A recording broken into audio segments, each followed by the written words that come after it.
little bit about Bob Fletcher.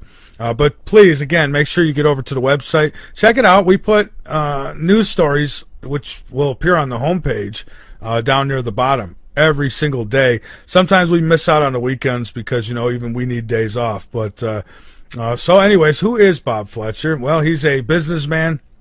He's an investigator, a film producer, a radio personality, author, federal witness, whistleblower, patriot. He's all that. And a bag of books, folks, because he's going to, the information that he's going to share with us tonight, well, you can write a lot of books. There's that much. I don't even know if we'll get to everything tonight. But one thing we are going to get to is, well, this planet. Call it Planet X, call it Nibiru, call it what you will. But there are some pretty prominent people out there who claim it is there and that it is coming our way. So we'll see where we go tonight here. We'll take your calls as well. Bob Fletcher, I'm going to bring him on the air with us here in just a second.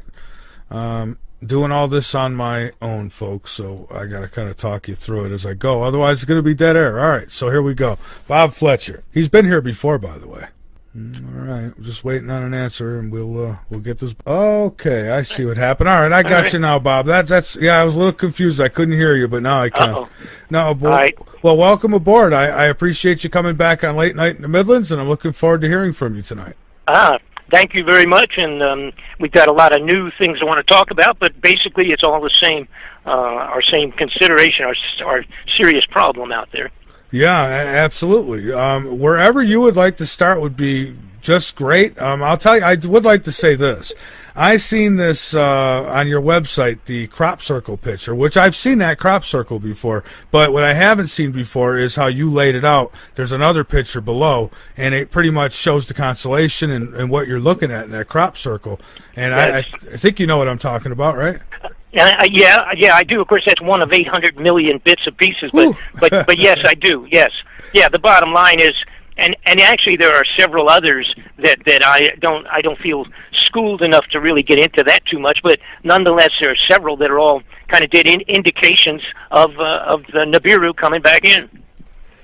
Okay, well, yeah. Well, I'll just say this: that crop circle. I mean, people always say, well, where's the warnings? Well, that kind of looks like one to me. So, but like you said, it's one of the many. So, wherever you'd like to start with this topic is okay with me. Go for it.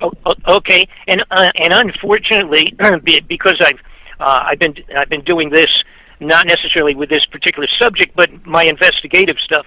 I've been doing it for so long that I found out that it's best for me to give a little bit of background. I hate to do that because it takes time, but I won't take too much time.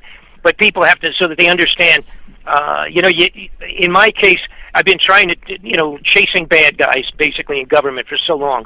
But there are people that don't know anything about it, and then there are people that know a little bit, and then there are people that know a lot, and then there, that kind of thing. So we kind of try to bring everybody up to speed in the first few minutes, on the entire situation. bring them up to speed on 100 years of corruption, and then we'll go from there. All right, let's do that then. All right, so 100 years of corruption coming up. Okay. All right. Well, we are live. And I'll try to. You give me a heads up on when you're going to do your breaks, and I'm completely cool with this. It's about my 4,000th radio interview, so I'm almost understanding it now. All right, great. Well, we're live now, so we can go right ahead. We don't have a break coming up for almost an hour now. So okay, very good. But it's really a pleasure to be back again, and because we've spoken, and what has really occupied my time now for it's been about over 3 years. But it even went back farther than that. But so, as I was saying, so that everybody kind of understand, this is even something that I would not have even put my name to this without having an awful lot, without being totally convinced that, in fact, this is a real situation. I'm not and I don't mean to demean anybody that's a reporter or anything of that sort. But I'm not like a newspaper reporter or a guy that's been doing journalism for a long time or anything of that sort. I ended up becoming, actually 30 years ago, I was accidentally, if you will, dragged into the corruption of government. And I was overwhelmed when it happened, like so many other people, when they really find out how generally corrupted the government is, right straight across the board. And it's a very interesting story. As I mentioned, going way back, we can't spend the time logically on giving those people that don't know me at all, but I'm going to try to give you a very brief situation. What happened was I had a business. I was in Atlanta, Georgia, and I had a business in the 80s, and I was expanding that company. It literally was very simply a toy manufacturing company. It was totally not related to politics, not related to journalism or exposing government corruption or any of those things. I was just trying to make my first $1 million, the American dream, as they say. Yeah. And what happened was I merged my company with a company and a particular fellow that headed it up. His name was Gary Best, and he had he was the president owner of a holding company, I guess is the best way to call it, and he had several companies under his belt that he owned under these variety of corporate names. But the bottom line was, my deal with him was to merge with one of his companies that delivered products to the 7-Eleven convenience store types of locations, a variety of things. And several of my toys he wanted to put into those stores. And it was a real good deal for me on the outside. Unfortunately, I never got paid, so it turned out obviously not to be a good deal. But what happened was this gentleman, using that term very loosely, this criminal son of a gun, was in fact an arms supplier, an arms dealer supplying weapons to all of the small wars generated by the United States covert operations. He was representing the CIA, the National Security Agency, the Defense Intelligence Operations, the Air Force Intelligence, and a whole variety of the secret covert operators that actually ran all the wars around the globe. And lo and behold, they wanted to recruit myself. They wanted to utilize my toy company as a covert front, giving the reason for his people to travel into a variety of different countries, do different things. Actually, in my case, he wanted me to be a covert messenger, delivering information and bringing information back from a variety of locations around the globe. At that time, they were doing the Iran-Contra stuff. That's the Nicaraguan rebels and the revolutionary group there. And the operations were also later to be discovered not only unconstitutional and wrong, and they had, of course, the big investigations, for those of you old enough to remember it, the big investigations called the Iran-Contra inquiries at the congressional level. I became a federal witness in those investigations. Then, following that, because all of the people that were involved with this guy and doing all of the what they call supplying weapons, the suppliers of the weapons, they were military generals that had all run the Vietnam War so many years earlier. And of course they had carried on their arms delivery operations for covert operations in up to the future, and they were still doing it, and they were doing the same thing. Many of these operations became, to my shock, they were directly involved with narcotics, where they would actually deliver weapons, exchange half of the payment would be in narcotics, and actually fly the narcotics back to the United States, delivering it into the streets with mafia cooperation, as a matter of fact, but fly it literally back to our Air Force bases, our own air bases, unload the drugs off of the aircraft that were U.S. government-supplied airplanes that had delivered the weapons down to someplace, wherever it was, and brought the drugs back. So it was, to my amazement, what we literally had, quite obviously, and then I was to find out that it had been going on for years and years, 20, 30, 40, I don't know how many more years ahead of me, but it had been going on for years with our intelligence community doing the jobs that we hope they're doing, covert good operations, but they were a handful or half of it at least, if not more, were criminal activities involving the exchange of narcotics, and this was going right out with the nod and the approval of the President of the United States. So that's how, and I was blown away. I witnessed it. I saw it. They were selling multi-million-dollar aircraft out of my toy factory. They were moving missiles, Hellfire missiles, through my toy factory, making the sales and all of that for operations all over the globe. And so that's what got me into it. And I preface all of that so that you get a general handle, an idea, and an understanding that, again, I'm not just some writer that met a few people and interviews a few people. Go ahead, excuse me. Oh, no, I was just laughing there for a moment. Because, okay. If you have a question, as a matter of fact, feel free, but otherwise, it's best if I kind of just roll along with this and fill in the holes. Usually, before the question might come to mind, I'll probably answer it. Oh, you bet. So the problem was, well, I don't know, I guess it was really a problem. I ended up being brought back, not just after the Iran-Contra mess with all of these characters. I ended up having people from the Pentagon, from the CIA, the FBI, the ATF, and every other variety of, let's say, hopefully law enforcement agents contacted me, and congressmen and senators and the intelligence committees and what have you at the extreme highest levels, coming right out of the Capitol building and all the congressional buildings. What would happen over the next few years that turned into 30 years? But what happened is people would call me, a senator would write me a letter, or I would be called or contacted one way or another, what have you. And a lot of this was, by the way, before we even had the Internet, so they were being sent to me by fax machines and things of that sort.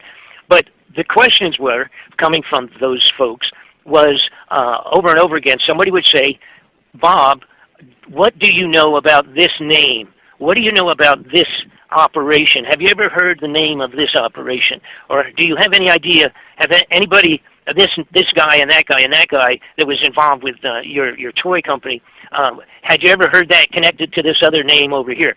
So I ended up supplying investigative research information that much of it became top secret or classified secret after I delivered it to them. In other words, it was something I had given them that was so hot, so important, at such a high level that they would classify it after I delivered it to them. And basically, I was originally a toy manufacturer.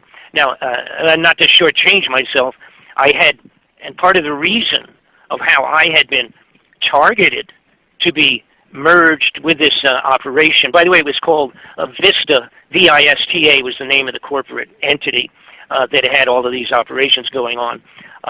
And later on, I found out they were involved with so many things, including the blowing up of the Oklahoma building in Oklahoma back there, the federal building back in '95 or whenever it was.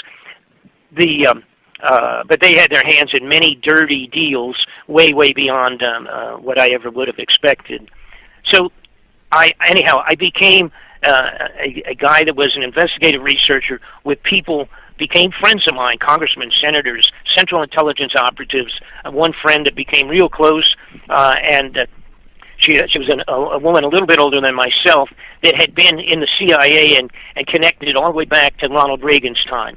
And she literally wrote speeches and did analysis from the Central Intelligence direction for the Reagan administration and many other people at that level.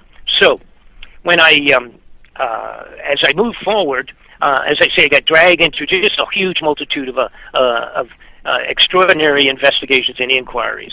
So a few years ago, and I won't go over all of them, but it even involved being actually contracted by Manuel Noriega's lawyers and doing requests. I was interviewed by the Senate Intelligence Committee. I was formally requested to put together a report on the Oklahoma bombs by the Senate Intelligence Committee, et cetera, et cetera. Okay, so that's where it all started from. And so a few years ago, I was used to chasing senators and congressmen, et cetera, that had in one way or another, we're stealing, put it in blunt terms, and diverting or fraudulently getting a couple $1,000,000 for a new house they wanted to build in Tahiti for themselves, or a new place, something they wanted to do over here, or a business they wanted to get into. But we're talking about the theft of millions of dollars usually, and a million is a lot for an average guy like myself, and like most all of our listeners. But it became commonplace, so that if somebody called me and said, "Hey, have you ever heard of the so-and-so operation? It looks like they're involved with stealing about $10 million every couple of months or something," and those things became commonplace. But 3-4 years ago, I guess at this time, it's almost 4, I started looking into the disappearance of several $billion. And I couldn't figure out where it was going originally, but then it even moved up from several $billion to several $trillion over a long period of time, all going in the same direction. But the big problem is, as you can commonly realize, when you start talking about a few billion or it moves into trillions, and you have a problem to figure out where could money like that go, because you have to realize that, like, even in these giant drug and arms operations. Now we talk about arms, arms contracts that go out for the creation and study of new weapons and the manufacturing of weapons and aircraft and rockets and explosives and all of those high-level type of weaponry. It's easy. They can take a few million out of one little location and transfer it over here, or a couple million here and a couple million there, and pretty soon they've got a pretty good little bunch of money to use in any manner they want.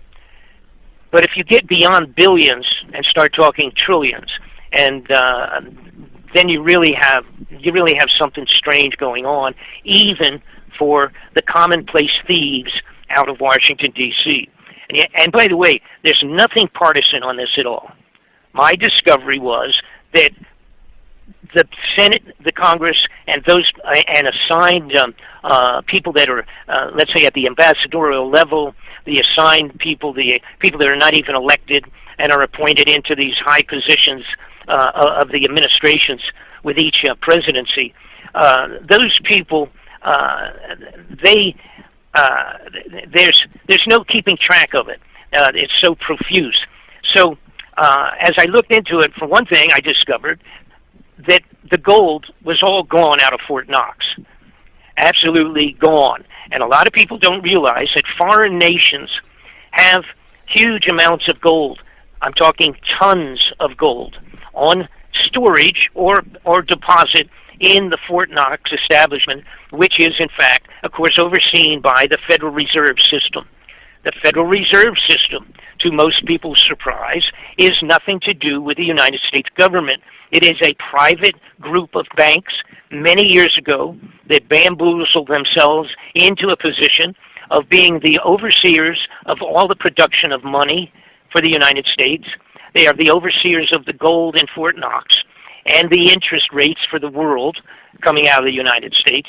And they are a separate entity with no connection officially to the government, other than controlling the money in the entire globe. We had a couple back in 2008 and 10 when the money went bad all around the globe and they were having problems.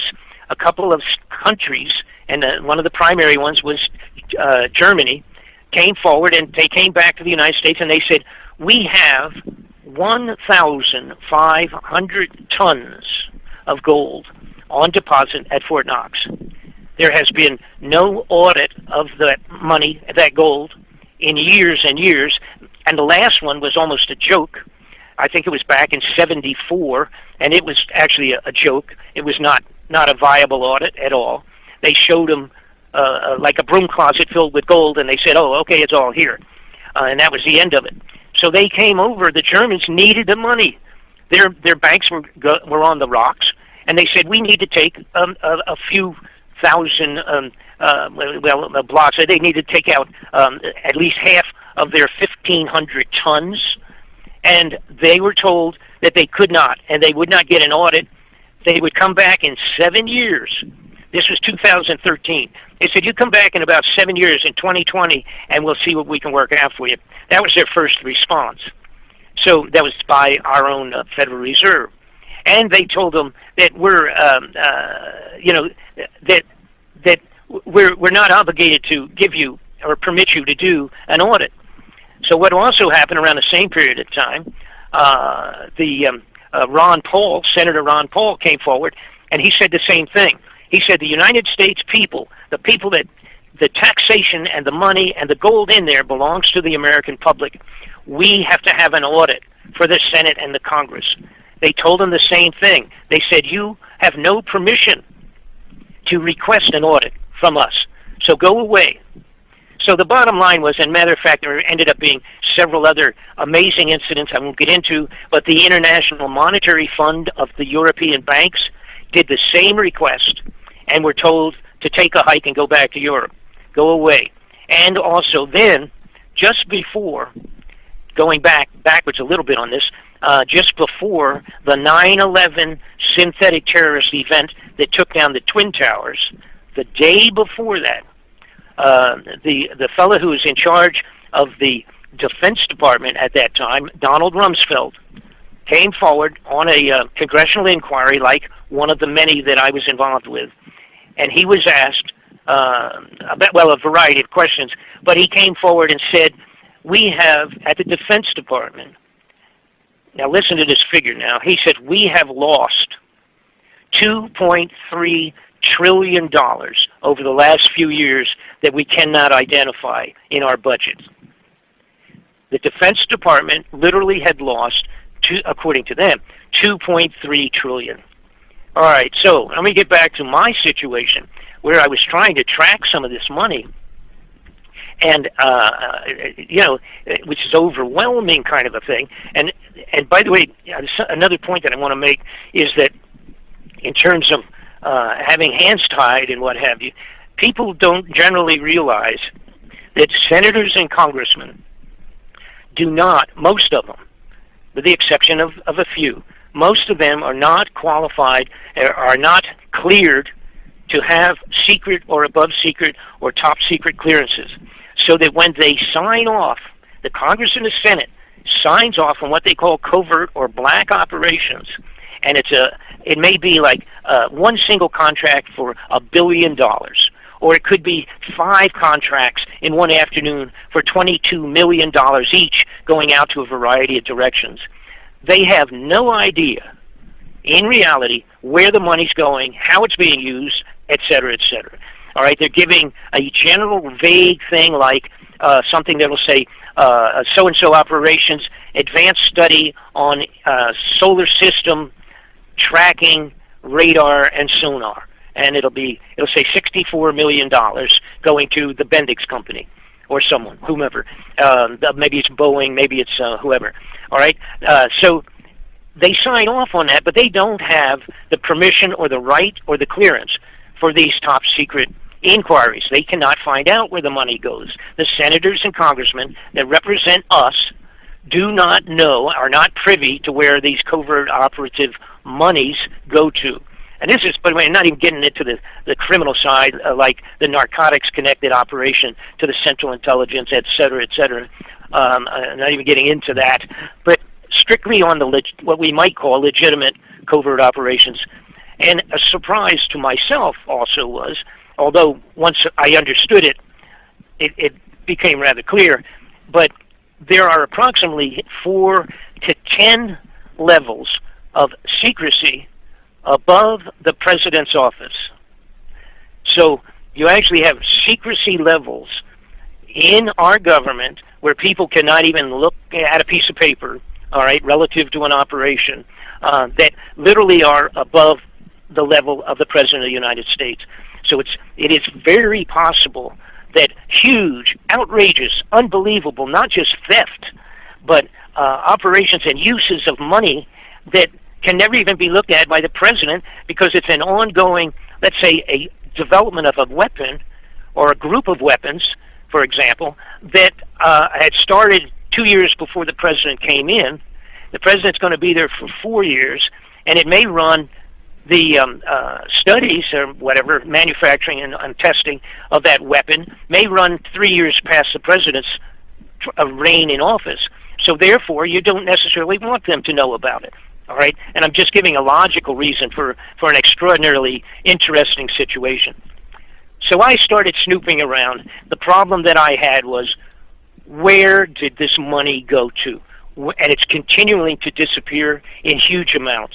And it had been vanishing like this for at least 25, 30 years, since approximately, well, of course it always had been, but not like this in the big numbers, since about 83 to 85, which was approximately the time that I had been first exposed to all this criminality. So the question was, Bob, where does the money go? And do we have to take a break now? No, we're not there yet. We still... Okay, give me a heads up on that. All right, we've got another half hour before we hit the break. So okay, so here's where we were. We were in a situation where we understood there was extraordinary funds disappearing, but then I also understood and realized that you just can't money launder $1 trillion. I mean, if you had 60 billion, you can't money launder 60 billion, least of all $1 trillion. So where would that kind of money go? Where would the gold out of Fort Knox disappear to? All right. So that I mean, it's extraordinary.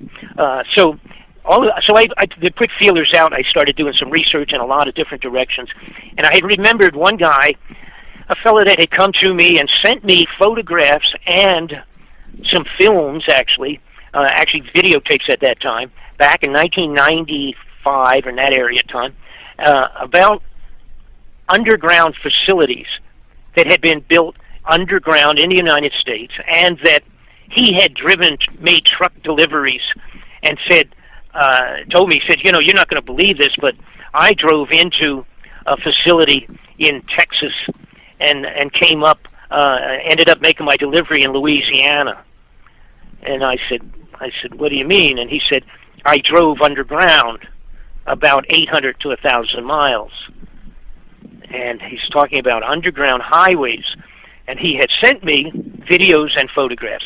At that time, I was up to my neck in other things of all sorts, and it was just something like, I didn't even understand this, or what, it was just way over my head at that time, just trying to keep going with what I was doing, as I was testifying to the Intelligence Committee on drugs and on covert operations that were criminal, murders, assassinations, and as a matter of fact, I had completed an in-depth investigation for Congressman Sonny Bono.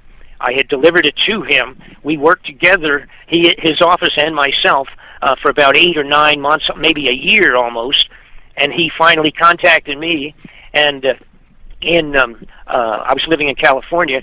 They contacted me and they said, we're ready to go right after the Christmas holidays. We're going to have your inquiry that was directly related to the Central Intelligence and the White House connections into drug smuggling and assassinations.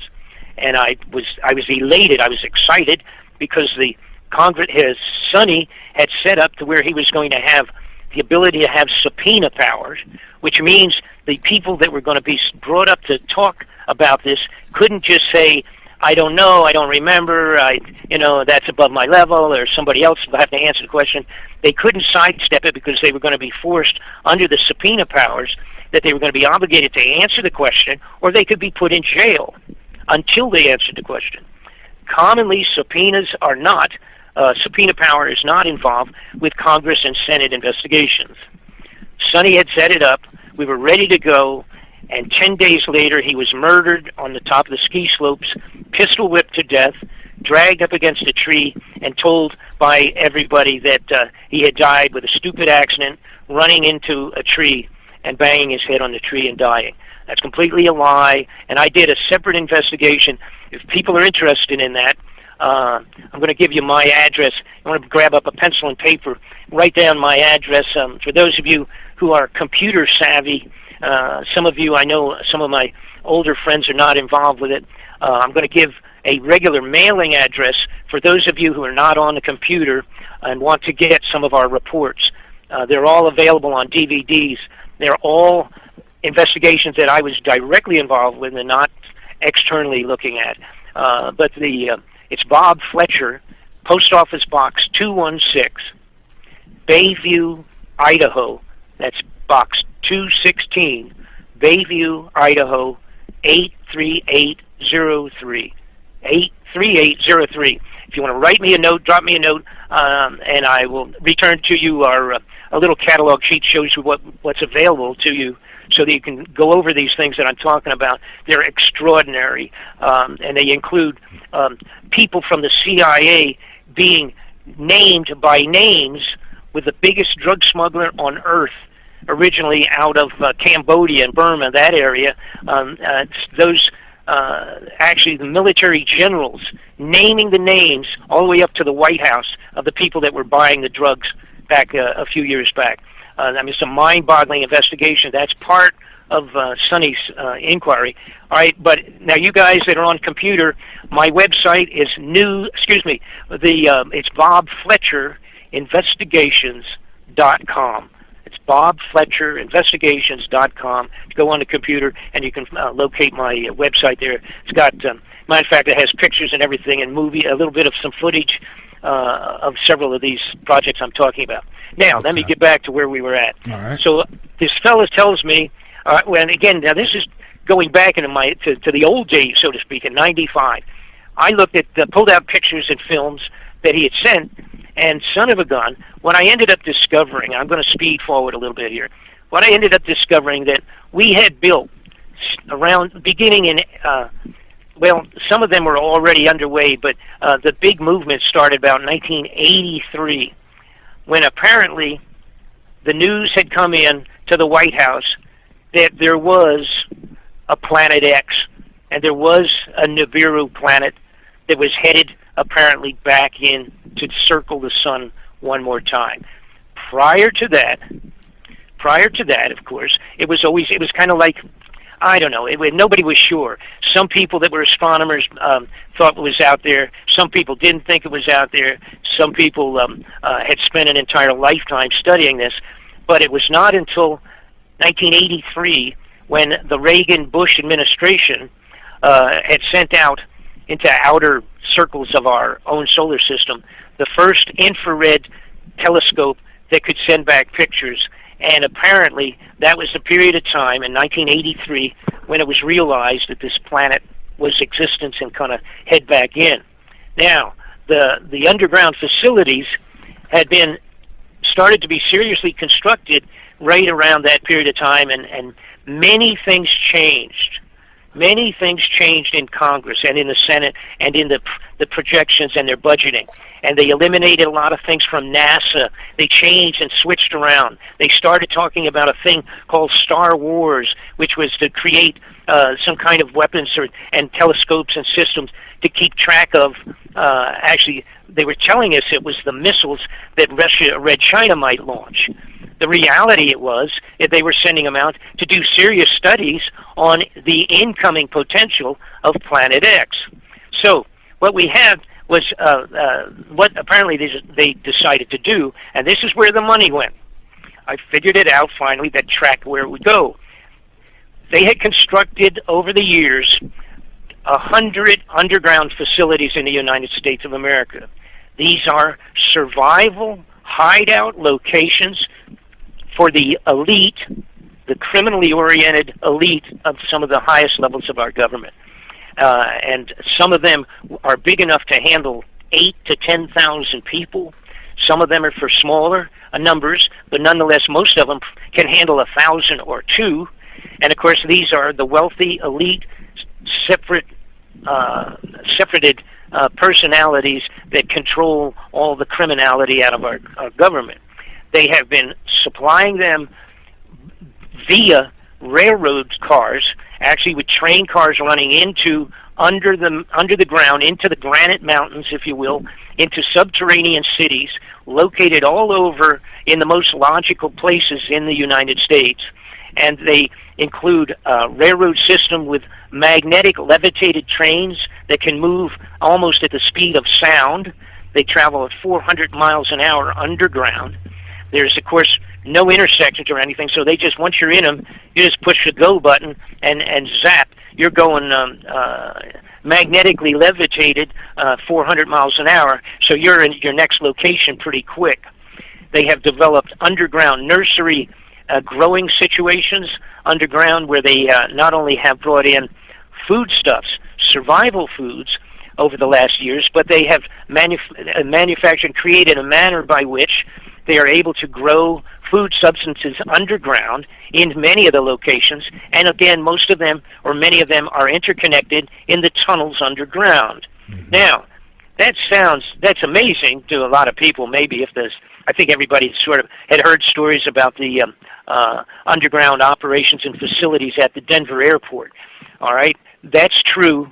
Many years ago in the 90s, I was down underground and had actually videotaped and taken pictures of some of the underground operations at the Denver airport.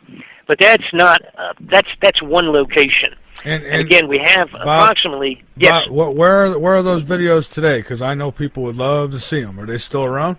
They're available, everything that I'm talking about. All right, now, this is going to surprise people, I guess.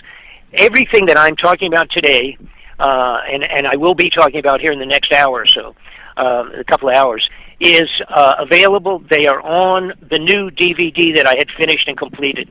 The DVD we have, it's called Incoming. That's the title of it. It covers every aspect of the Planet X, and every aspect, I can't even talk, every aspect to the how they build them. I have films from the underground facilities. I have still photographs of the underground facilities, not only in the United States, but in Red China and in Russia.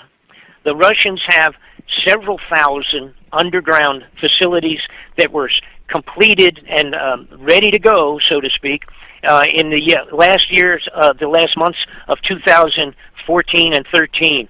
They had finalized, for the most part, the building between 2010, which is when they announced they were going to do it. They said in 2010 said they were going to complete 5,000 underground facilities in 5 years, and they had completed it in 2014. Around that period of time, they had most all of them done. One of the ones in Russia is large enough to accommodate over 50,000 people underground. The Red Chinese have thousands of them also themselves. They have been putting together underground facilities at the same time. And the European nations, several of them are cooperatively have created underground facilities also. Here's what we're looking at, folks. The realization at the upper crust of the major nations of the world in approximately 1983, around that period in time, at that point, it was understood and realized that Planet X, Nibiru, or Wormwood, as it's called in the Bible, was out there, was real, was coming back, and they secretly, covertly have been constructing underground facilities around the globe. Now, a few years back, in 2012, the group of these basically it's kind of a mutual construction situation here, where they know we're doing it, we know they're doing it, et cetera, and each one is doing it for the salvation of the limited few aristocratic elite at the top of each one of these governments. Now, in 2012, they got together as cooperatively, a matter of fact, an interesting global thing. They got together and they built what's called a seed vault, SEED, a seed vault. Mm-hmm. It is in the Norway-Denmark area, on an island actually, I think it's closer, actually it is a Norway island in the middle of the Norwegian Sea there, between Russia and Norway itself.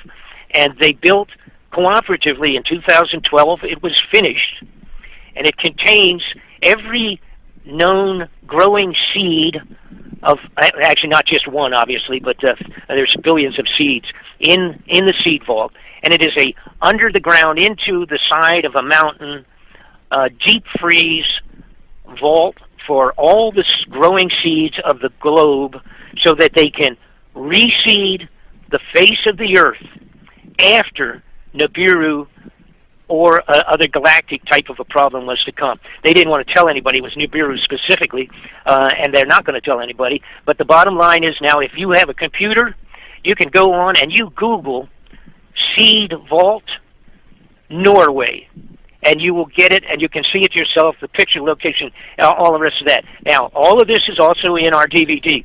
The DVD that I'm talking about, by the way, this complete study on this thing, everything that you would ever, that I'm not going to answer tonight because there's not enough time, but every question that might come to your mind, I'm going to guarantee you it's answered in the DVD set. And this is huge. Now, the DVD is 2 DVDs of 2 hours each. It's a 4-hour library of information on this subject and literally answers every possible question. The involvement of the Vatican, by the way, came on board a few years back, and they had, under their name, they went into Arizona, and the Vatican had built one of the largest infrared telescopes that was available at that time, not counting the ones that the United States government had secretly put up on a couple mountainsides around the globe. But the Vatican owns a infrared telescope in Arizona, and by the way, the title of it, the name of that, this should bother the average Christian out there, the name of the telescope is Lucifer. And that's the Vatican's name for the telescope itself. Yeah, and now somebody told me that, well, they just happened to rent a telescope by that name. But I'm thinking, why would the Vatican have anything to do with anything with that name, right? Well, that's the point. And the point is, I don't want to get into, the Vatican has been involved with every major covert activity coming out of the CIA since 1938. They were involved with things with the Nazis and whatever that you wouldn't even want to know about. Nobody would ever want to admit. I'm not going to get into that at all. But the bottom line is that is the name of it. And if there's one that's available now for retail people to buy called that, it's just taken off the name of the ones in Arizona. Again, go to the computer, write in Vatican Arizona Telescope, Lucifer, and it'll come up.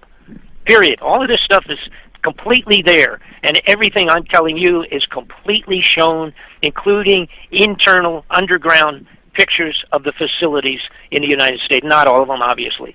All right, now, I do have an interesting section on it. There's people that said, how in the world do they build these?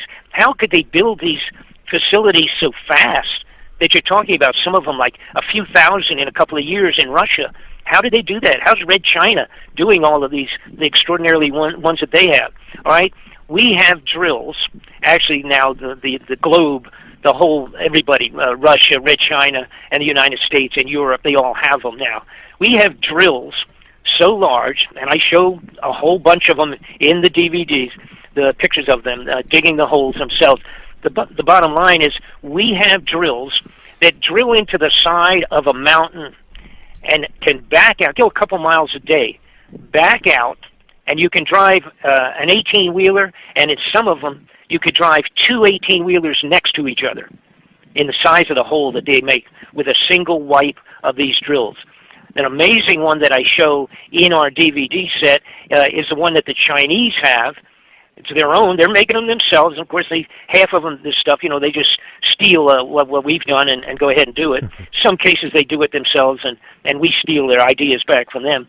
But the bottom line is the Chinese have one single drill that literally is 3 of these gigantic drills next to each other across. All right, 1, 2, 3, and plunges into the side of a mountain and digs these tunnels that are big enough for 4 18-wheelers to drive into the hole after they've dug them out. It's mind-boggling. The size of the underground facilities done by the Russian and the Chinese, and probably a couple of our own, is big enough to where they are storing small fleets of aircraft. The Red Chinese have 3,000 nuclear weapons, full-size missiles stored inside and underground, and entire battleships and submarines stored underground in these facilities. Now, that's not necessarily the primary point of it. The primary point is salvation of the limited elite at the highest level of the governments of these different nations, including the United States. I have one notification. As a matter of fact, let me backtrack a little bit before I get into that part of it, and then I'm going to get into Nibiru itself, some of the information about the returning of this of the planet. All right, and we got about 5 minutes for about 3 minutes to a break.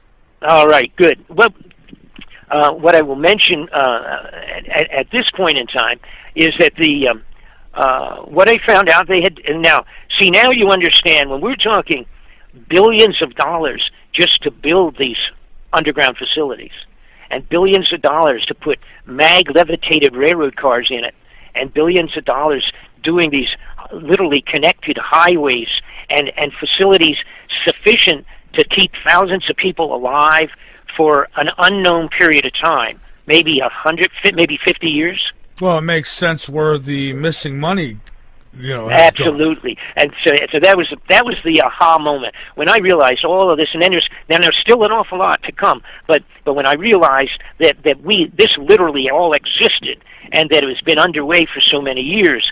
By the way, the same period of time, approximately 83, 84, whatever, was when Ronald Reagan made that historic speech on the floor of the United Nations, where he said, I wonder how all of our nations would come together if, in fact, we had an extraterrestrial threat to the globe. And this was done on the floor of the United Nations by Ronald Reagan. And everybody kind of turned and looked at each other like, what's he talking about? This is exactly what he was talking about.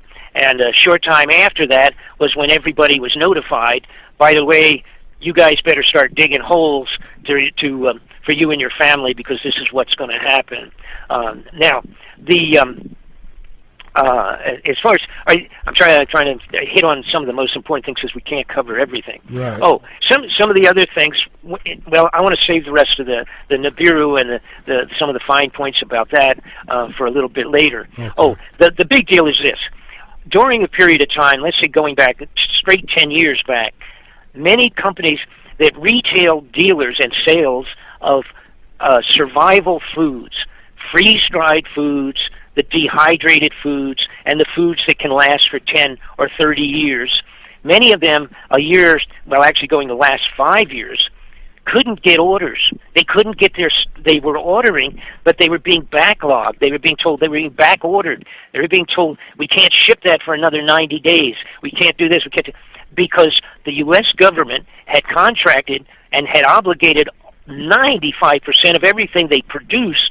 Every major company that did freeze-dried products were shipping to the government because they were filling the underground facilities with the survival foods that were going to last 10 or 30 years. And you couldn't even companies like Walmart, it's just like that's a big company, and they had contractual obligations, and because they sell it on the floor, retail.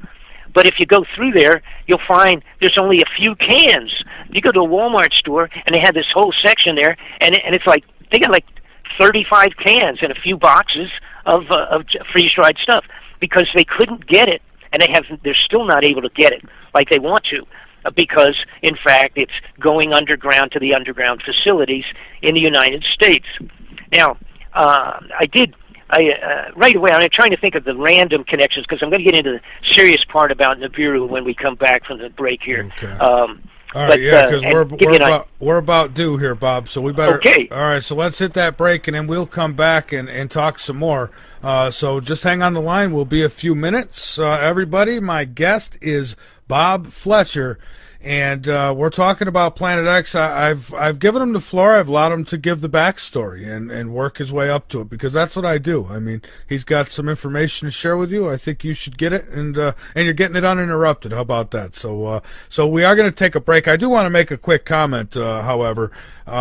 We had a gentleman in our chat room a little while ago. He's a gentleman who's been in our chat room for quite a long time, somebody who's listened to the show, even been a guest. Nobody's safe. When you put links in my chat room, this is my chat room. I own it, okay? When you put links in my chat room for a guy who has done nothing but put disinformation out there about me and many others, and I ask you not to promote that in my chat, and you can become a wise ass because of it, guess what? I don't need you. I'm trying to tell people this. If you're going to be a moron and you're going to follow information like an Ed Cherini, are you kidding me? You're going to follow an idiot like that? A guy who has absolutely no brains, he's an FBI puppet, and then you're going to put that stuff in my chat room and expect me to just take it? I don't, okay? So it's not censorship, it's intelligence, okay? So you can call it whatever you want, but I'm not going to allow you to promote somebody who attacks me. That is not happening. Ed Cherini is a shill, and I've exposed him on Late Night in the Midlands before, and I'm done with that scene. If you want to go over there and think the whole world is a Hollywood actor, then you go right ahead, but you're not going to do it in my chat room. So that's it. It was nice knowing you, my friend. This is Late Night in the Midlands. We'll be back in just a few moments. Even though, I'm right, I'm right a lot. I'm certainly right about Ed, and I'm certainly right about not wanting that disinfo in my chat. So I had to go and block some things because people just don't. They can't take rejection. They'll continue to come back, and I've been a great guy for months and months, and I'm always a great guy when I let people be guests on my show and do all those things that I do. But as soon as I lay down a law, as soon as I say how somebody's disinfo, they don't like it, all of a sudden, and then I stop them from promoting that garbage, then all of a sudden I'm a bad guy now. So, but I'm used to it. It's okay. I don't mind. Say what you will.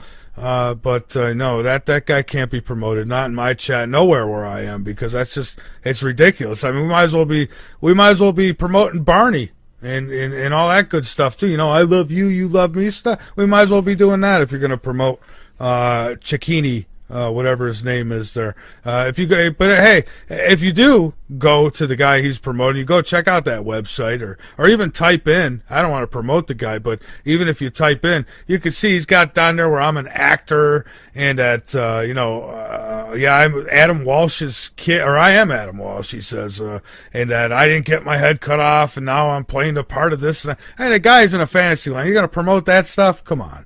Let's get real. All right. So anyways, at least you're listening. So I thank you for still tuning in. But anyhow, we're going to get back to things that are much more important, like my guest. So let's do that. Bob, we are back. And so you wanted to hit the nibiru area. Right. And I think we're ready for that. Say that there's so many parts to this, see, and when I got into it again, I had to really move carefully with this. I'm a guy that got phone calls on a regular basis from senators and congressmen and intelligence people and blah blah blah, and been directly there, and I can't be putting my name on something that's just plain old, is too far out. And originally, if somebody just said, "Hey, what do you know about Planet X?" Let's say 5-10 years ago, I would have just said, I don't know anything about it. I'm not an astronomer. Don't even ask me. I'm a researcher, and a few things may have crossed my paths a few years back that mentioned that or was involved with that. But I'm not an astronomer, so don't even don't even ask me a question. If I can't answer it, I'm not gonna make something up. And so, for me to really put this together, and by the way, I spent 3 years on this thing, an unbelievable amount of research, and tapped into people that I knew, some people that spent 30 years of their lives being involved with it. So, but with the Planet X Nibiru thing, like you say, the way I discovered it was starting to chase money that was illogical. The amount of money that was vanishing, and there's even more. As a matter of fact, I want to point this out. Because there's other areas. I want to get into the astronomy, the science, and the religious side, and the proof, evidence, documentation on this that was the straw that broke my back and forced me to obligate myself to put this thing together, this report, all right, because it's entirely too... I was familiar with the politics of secrecy, which has just eaten up the United States of America. People have no idea the stuff that's going on with our money, which is only part of it, but with our lives. I mean, these people are keeping things secret that are. It's unto itself. It's a sin, and I don't pretend to be not a preacher, not a student of a seminar, but it's it's mind-boggling what they've been doing with under the banner of secrets, top secret, and above top secret, and classified. It's disgusting. They're stealing all of the blood. It's like a vampire. They've drawn the blood out of the United States of America, and we were just beat to death with this thing. Now, there's a whole multitude of things that are interconnected with the nibiru starting to come back through. Now, according to those people who have studied this for a career, all right, have made a lifetime work out of it, and there's many of them. There's a few groups and organizations, but a couple of them float to the top as being people that are not fools. They're not stupid, and they are astronomers or scientifically oriented enough so that they actually could speak intelligently on this potential problem. All right, to describe nibiru itself, first off, it is supposedly, and this is analytical astronomy studies of gravitational effects, things going on out in the farther reaches of the planets and what have you, that it's approximately said to be 5 to 7 times the size of Earth in dimensional size. It has reportedly 4 to 5 moons of its own circling it, and it goes out. Now, there's two different thoughts on this, and both organizations, groups, etc., have my respect, and exactly which one proves to be correct on what I'm about to say. Actually, it doesn't make any difference, but there's a little kind of a dispute on potentials here, and that is that there's Dr. Sitchin, who wrote many books about the planet of Nibiru from his deciphering of clay tablets done 4,000 years ago, and they were Sumerian clay tablets. There was thousands of these. He went over couple thousand of them himself. There's 22,000 of these clay tablets that were written like a diary in the Sumeria 4,000 years ago. They were written like a regular day-to-day diary of the events taking place in Sumeria. Okay, and they describe the passing of this huge planet that blocked the sun for a few days and then went back and disappeared back into the farthest reaches of outer space. And the description of all that he does, that's one very interesting source, but it's only one of the antiquated, old scriptural logging in or registration of this thing. The Tibetan monks have also written thousands of years ago the incoming and the passing of this planet. The Chinese, one gentleman, his name's Gil Broussard, and I fully respect his work on this. I think is probably the best, and he has spent years and years doing this and studying it. He literally went to China and lived there for a while so that he could get into the old libraries of the emperors of China, going back over 1,000 years. And when he went back and did his studies and spent living there for a while, he found out that they had logged in one of the passages of this Nibiru on a day-to-day basis, or like every 3 days. They logged it in. These were astronomers 1,000 years ago at the command of the emperor. And if you made mistakes as being a serving astronomer for the emperor in China 1,000 years ago, he cut your head off. So it was not like these people were making stuff up. This was seen, it was written down, it was logged in and registered in at the angles and all of that, and they were already studying and following the stars. Going back several thousand years, there have been many cultures that were involved with stargazing, if you will use that term, but really at an astronomical, poorly informed, obviously. They didn't have the education that we have now. They didn't know exactly what they were looking at, but they certainly could describe it, and they could describe the events.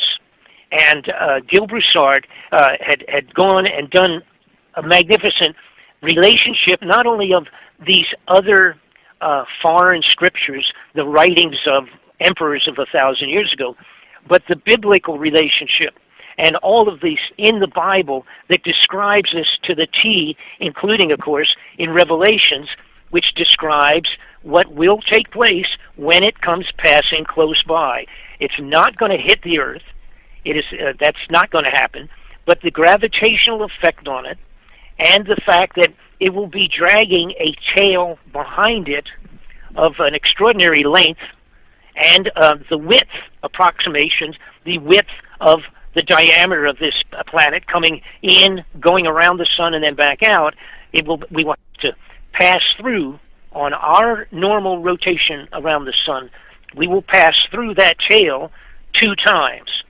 Now, before I get in much farther on that, I want to tell you the reality of what's already taking place that is the effect in my school and other, how many thousands there are out here, other school people that have studied this whole effect of this thing. All right, I put in the DVD. I predicted when we put the DVD out first time, the double DVD, when we put that out, it was made first time available approximately the first of this year. So it's 7 months ago.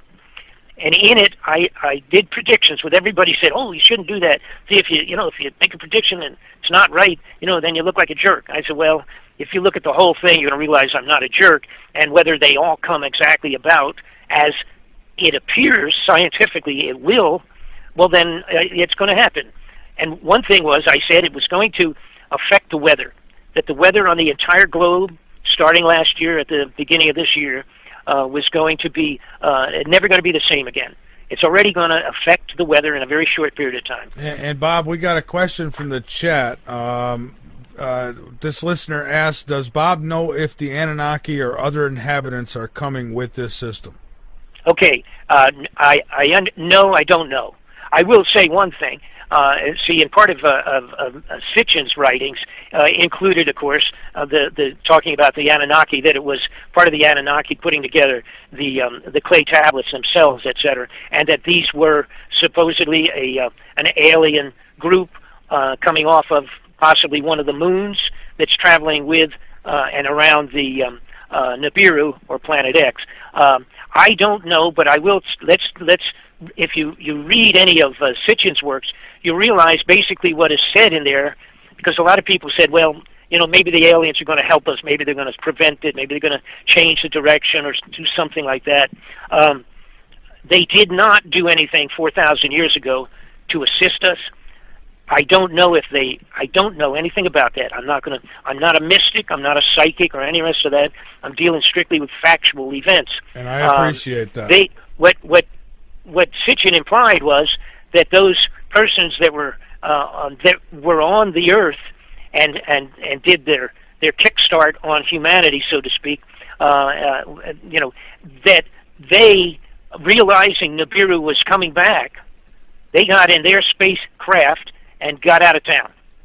They left, and they did nothing to help anybody. Okay, so those people that say, "Oh, I think maybe they're really good guys," I do believe, absolutely, there are probably so many alien planets with life on them, you couldn't even begin to measure them. And they have done mathematical potentials of it, and it's beyond, the numbers are outrageous. There's just too many planets for anybody to say that we are the only people occupying this, because we're pretty stupid so far at this point in time, right, in terms of humanity. And I there's some discussion going on about good ETs, bad ETs. I think that, while some think that there's some good who want to help us, I believe that there are also those that are helping the wrong side. And we don't know what side that is either. Right. When you look at it from a total universal point of view, we don't have enough information to make even a good judgment on it. You know what I'm saying? Oh, I do. Now, I think there's all kinds of good guys and all kinds of bad guys out there, and I think if we just take a sampling of the humans on the face of the earth, we got good guys and bad guys. We have some people that are so despicable that it's unbelievable. We're watching some things going on with ISIS that is so disgusting that it's hard to even imagine. Okay, and then we have people that, as far as I'm concerned, never did something on purpose that was wrong in their lives. They never planned to do a bad thing in their lives. And I think you've got to take that same sampling, whatever that percentage is on Earth, it probably is throughout the universe. And also, you have to remember there's more than likely, gosh only knows, a gazillion planets with people 10 million years ahead of us, and probably the same number of unknown planets with a life on it that are 10 million years behind us. And someplace in the middle is probably where Earth falls. Now, let me get away from that and get back to some of the interesting stuff. Okay. The bottom line was, in the DVD, I said, one thing's going to happen unless I'm wrong. And if I'm wrong, I would admit it. The bottom line is, I said that earthquakes and volcanoes were going to increase like crazy. All right? They already have. When I did studies on this, I found out also that the planets, the 9 planets, or whatever number we have now, starting from Pluto coming in, have been heating up. The temperatures being measured, it's been altered on all of them, changing in varying degrees. The scientists don't know why, or that's what they're telling us. They don't know why the atmospheric storms on some of these planets, whether you call it an atmosphere or not, the surface storms and volcanic activity and things of that sort are also taking place on these planets, and they don't know why.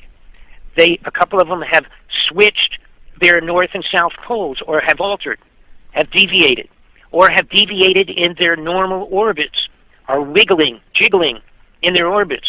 They don't know why. All right? Now, as Nibiru comes back in from the very farthest reaches out, all right, as Nibiru heads back in, it's striking and doing things like a bowling ball going through bowling pins. And in the DVD, I said you can watch for an increase in an increase in the deaths of animals and fishes and all of that. Remember, that's been going on for about 4 years. Birds falling out of the sky. And unless you study that, you don't know how many, and on a global basis, how much of that's going on. It has increased progressively. The numbers are in the millions of fish and birds and big animals and small animals just plain dying. They're calling it this thing or that thing, but they really don't know. And what they don't understand is that a lot of it is electromagnetic force variations in our solar system being caused by Nibiru headed back in. Now, I put on there also, I may have put a little section in it about the fact that the glaciers are melting like crazy. Big time. They're melting from what appears to be predominantly underneath the glaciers themselves. All right? They are, there's a brand new study, they're only out a few months, was finalized, it's a couple of years, and they came back from the Antarctic after being down there 3 or 4 years in succession. They came back and they said the melting of the Antarctic snow, ice, frozen cap of the Antarctic is at a non-reversible stage. All of it will melt. It is melting 6 to 8 times faster than it ever has before.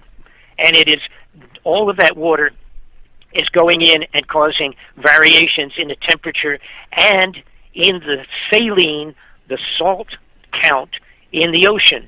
It's varying the salt count as well. Now, the combinations of heat from under, listen what I'm going to say now, from under the ocean volcanic activity that has cranked up in the last 2 years, the heat variation with that has changed our weather patterns completely. Not only is it doing that, but the water that I was talking about coming from the ice caps, predominantly the Antarctic is the biggest one of concern, has raised the water in Miami Beach on a regular high tide every day.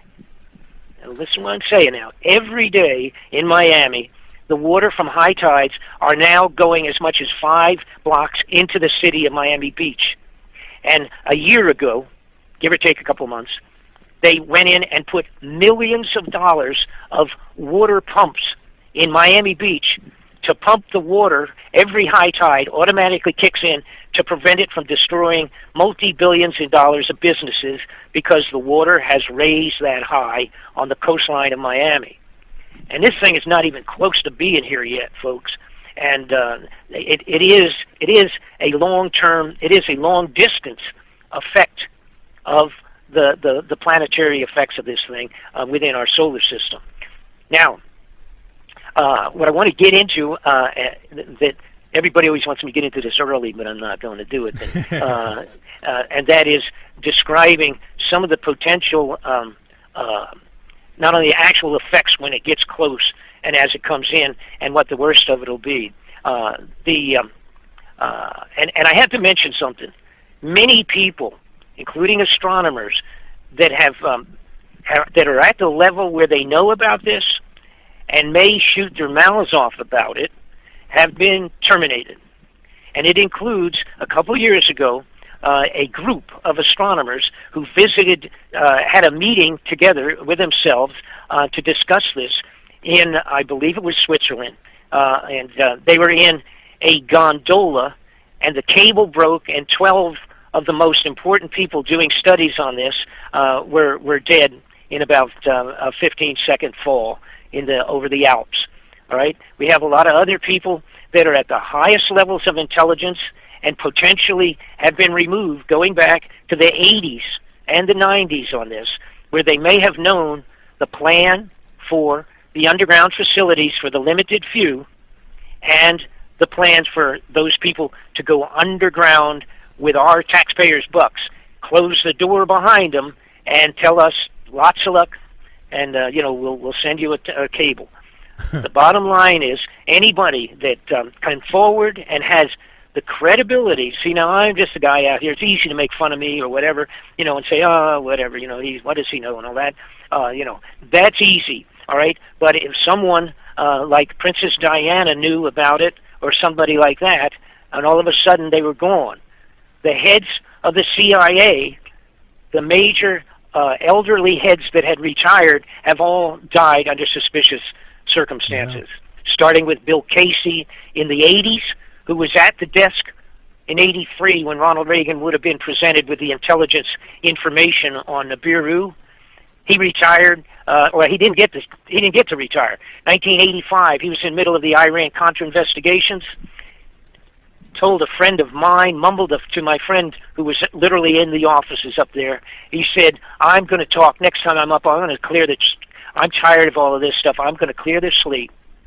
The following day, he drank his coffee and had a stroke and never regained consciousness. And by the way, they gave him, as procedural medicine, when he arrived at the hospital, they gave him a lobotomy so he would never be able to talk again, even if he survived. And of course, he didn't survive. He never got out of the hospital. Two other Central Intelligence agents, the chiefs of CIA had retired, and both of them died under circumstances very extraordinary. There's a long list. I'm not going to get into all of it. A fellow who had become a friend of mine had spoken, had done speaking engagements with myself alongside of me in several different, on several occasions. He had been talking, he actually was an engineer that had worked on 13 of the underground facilities himself. He went out, was talking, same period of time back in the 90s when I was on the road a lot. We did several meetings together, public meetings, exposés, if you will. And his name is Phil Schneider. He came to me at one point in time and he said, Bob, I want you to have some of my books because I'm afraid they're going to kill me before too long. I'm positive. He said, I've got people been following me for the last month or so. And actually, while we were there, I think it was in Denver, if I remember correctly, there actually were vehicles that were behind us and people showing up at restaurants that certainly were tailing him. Anyhow, about 2 weeks, no, it wasn't that, it was 2 months, about 60 days after the last time we were together, he was murdered. And they said he had committed suicide, which was ridiculous. Anyhow, Phil Schneider was murdered. The guy that used to build, he did the design. He did the geological designs on the best way to build some of these underground facilities during his career. and when he came out, finally had to come out and talk about it, they eliminated him. Yeah. So, okay, I want to get back to the big point that a lot of people want to know. Well, I'm not going to do it yet, as a matter of fact. It's another important point I want to get to. That is the people have been wondering why the sheriff and the police departments all over the United States, and it goes back to the 90s, because I was aware of it in 95 at that point in time, when I was doing a lot of testimony with Congress and Senate, that there was something fishy going on. There was all of this armored personnel vehicles, 50 caliber automatic machine guns, hand grenade launchers, bazookas, flamethrowers, and of course military protective gear, but also huge amounts of bullets and weapons and what have you, going to the sheriffs and police departments all over the country. This is weapons that normally they don't use, don't need. I mean, they love them. It's a typical police officer in Omaha, Nebraska. If you said, "Hey, our 27 guys, we're going to be able to get an armored car with a machine gun on it." Whoa, okay. So they love that stuff, and it's been available and been shipping in, and they made a big stink of it here a few months back, a year ago, when the first of this racially oriented dispute between police and the black community was surfacing so severely, and it's still here. And a lot of that was the shock when the crowd control was being done with the local police department driving their armored personnel vehicles with their machine guns and hand grenades into the community. And everybody was saying, well, what's with that? Okay, let me explain what that is. All right. And by the way, it includes drones for spying and all the rest of that as well. Yeah. And they're working now on small drones that can carry automatic weapons as well. So you could fly a drone into a crowd and pop off a few people and have it disappear, and it would be hard to figure out where it even came from. But here's the deal. And people ask me, they say, when are they going to tell us? When is the government going to tell us about this thing coming back in? This intergalactic or this celestial problem coming in, and when are they going to tell us? Because we got to know, right? The answer to that is no. That they are never, ever going to tell you that it's coming in. That will never happen. Not from America. Now, whether somebody else blows the whistle over in Russia or Red China or something like that, I don't know. I don't think so. And this is being as much a secret as they possibly can maintain, the fact that it is coming back. And here's the reason. Stop and think about this for a minute. And this is the reason why the police stations around America now have more equipment than they know how to utilize. The moment that it becomes official, particularly if it was announced by a person of interest, of power, if it was officially announced that, let's just take a date, and they say 90 days from today, a planet's going to pass close by, and it's going to cause Noah's floods all over again on the face of the earth as one problem. But it'll be coming in as a gravitational effect way beyond the moon. It's also going to potentially flip the earth 26 degrees on its axis. It's also going to block the sun 2 different times. First time coming in, second time going out. It's going to do that twice, and it's going to wreak havoc on the face of the earth. Now, the moment that happens, if somebody tells you that, especially if it's, my fellow Americans coming from a president, that kind of a speech, the entire globe will be lit up with riots and chaos beyond your wildest motion picture you've ever seen. Every person that's 1/2 an inch off from being a good Christian, a good humanitarian human being, anybody that's missing a few parts is going to go crazy in the streets. And unfortunately, when you go around the globe, that's an awful lot of them. And the amount of chaos would be beyond our imagination. So if the elite have spent all of the money they could possibly steal into these underground facilities, if they can't get down into them because of rioting that's so totally out of control, if they can't get down into their underground facilities ahead of time, what's the purpose? They're not going to be a single one of them's going to get into their little survival hideouts. All right? So they're never going to say it at all. These police and sheriffs had signed on with a little simple agreement that said if they are given the permission and have the ability to, at a discounted price, get all of these weapons, all these exotic things, and the armored vehicles, and the electronic weapons to control crowds. See, an awful lot of it is crowd control stuff. That's what it is, all right? And all of it is that they are obligated that if there is a national emergency with martial law, that they got to come on board without belly aching and jump on with the Homeland Security and the presidential mandate for martial law when and if that happens. Now, nobody's being told that that's going to happen. They're just being told that if it happens, you got to take these exotic weapons that we put into your hands and bring them along to help out with the crowd control. So, number one, that's why they have been putting this stuff in these police forces way ahead of time, back in the 90s, and training them on the equipment, all the rest of it. And also, one of the reasons why That was loud. Sorry about excuse that. Me? I said okay, that was...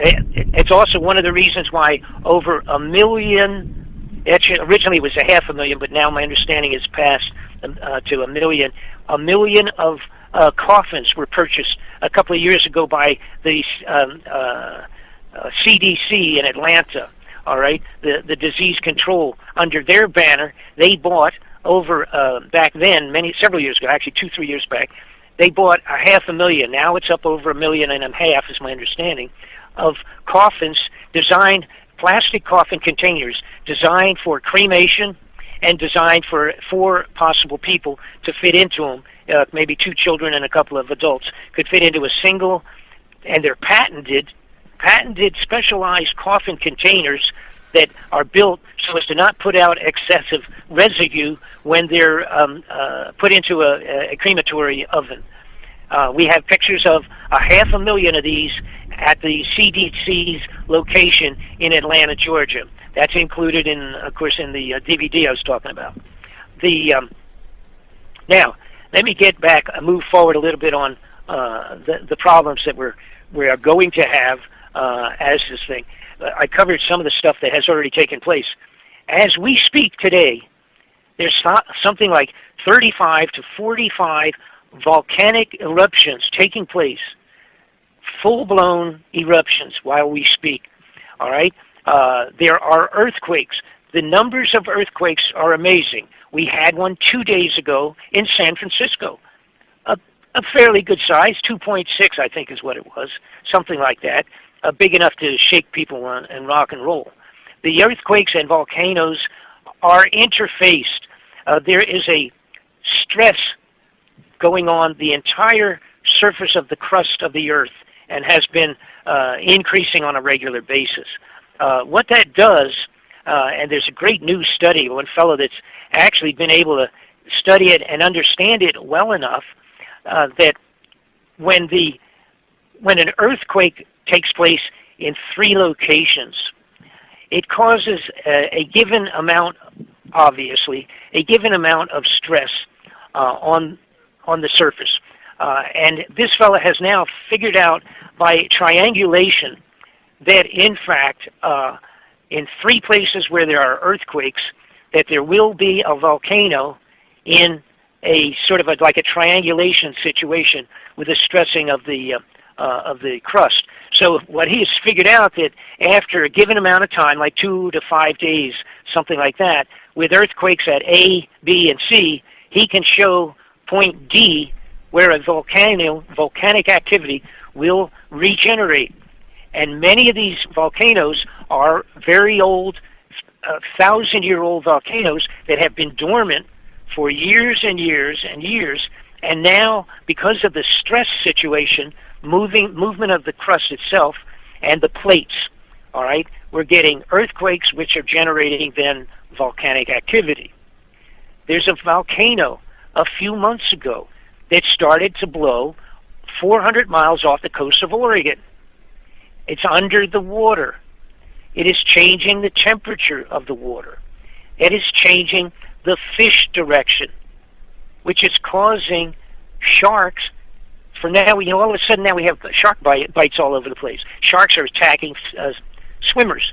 They're doing that because they are in a place looking for food, because the fishes and the krill and all of these surface fish that the bigger fish eat have been moved. They are looking, because of the temperature and the salt variations, they're going to different areas under the ocean. Now the sharks are showing up in different areas, and they're eating people. And they're trying to figure out, gee, why are the sharks all of a sudden doing all of this? It's all related to the altering of the seabeds and the variation of temperature and saline account in the salt account in the oceans. Now, I'm trying to hit on most important points of all of this stuff and make sure we get it in. Then I'll be glad to answer any strange questions people might have. Okay. My friend Gil Broussard, who I said had done such an extraordinary analysis of all of this, he has thousands of hours behind a telescope, and he has, again, years in terms of doing biblical and scriptural studies. And he has found that going back, there's a point that I didn't finish to make last hour when I was talking about the size of the orbit, of whether it being 3,600 years or being less than that. There are 2 points of argument. Gil Broussard feels that it's more like a 350, 360 year cycle, an orbit of 360, 350. Now, if I'm misquoting him on anything, I apologize to Gil, but I don't mean to do that. But to the best of my recollection, he's at the 350, 360 years. Now, the reason is that he's gone back into a studied geologically, astronomically, and biblically, as well as scripturally, in terms of other strange scriptures that may not normally be something that people look at. And he's found that all the information of given periods of time of the global effect at one given point in time, and the description of the foreign planet, the Chinese call it the visiting planet, or the red flying dragon, as they watched it go around and back out and then go out again, and that's their description. Of course, in the Bible, it's written as wormwood, and in the Revelations, the description in all of the Revelations that describe what will take place as this thing comes around and darkens the sun for a couple of days, and etc. And Gil has done the mathematics on this, and again, he feels that the 3,600 year figure was a figure that actually came from Dr. Sitchin's analogy and his reading of the clay tablets. However, there was not the use of, it may be a simple reason that there's a mistake here. 3600, 3,600 years. All right, there was no use officially of the zero. There was no zero numerically 4,000 years ago.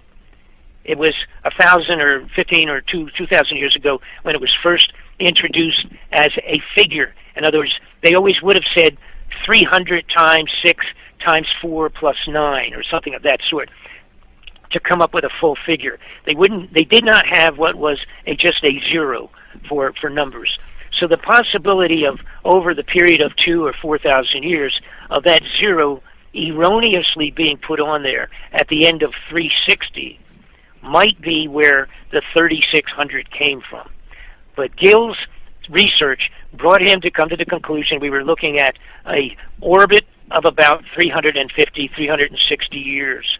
And that would mean that this planet has swung around 360 years ago, and then going back another 360 years and another 360 years. So in 3,600 it would have been here 10 times, and making it circle.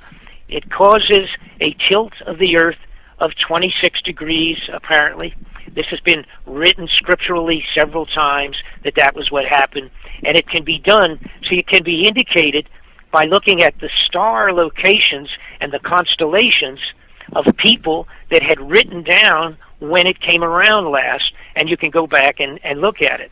One of the most amazing, which I include in the DVD, one of the more amazing discoveries a while back was the discovery in Germany of what is called the sky disk or the star disk.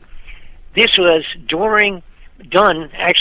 created, if you will, manufactured or whatever you want to call it, but it was created during the Bronze Age in Germany at an excavated site similar to the Stonehenge. And it was an astronomer's location where 3,000 years ago they used to keep track of the movement of the stars. Now, what this is a 12-inch bronze disc. Actually, it's a little bigger than 12. It's maybe 14 inches across.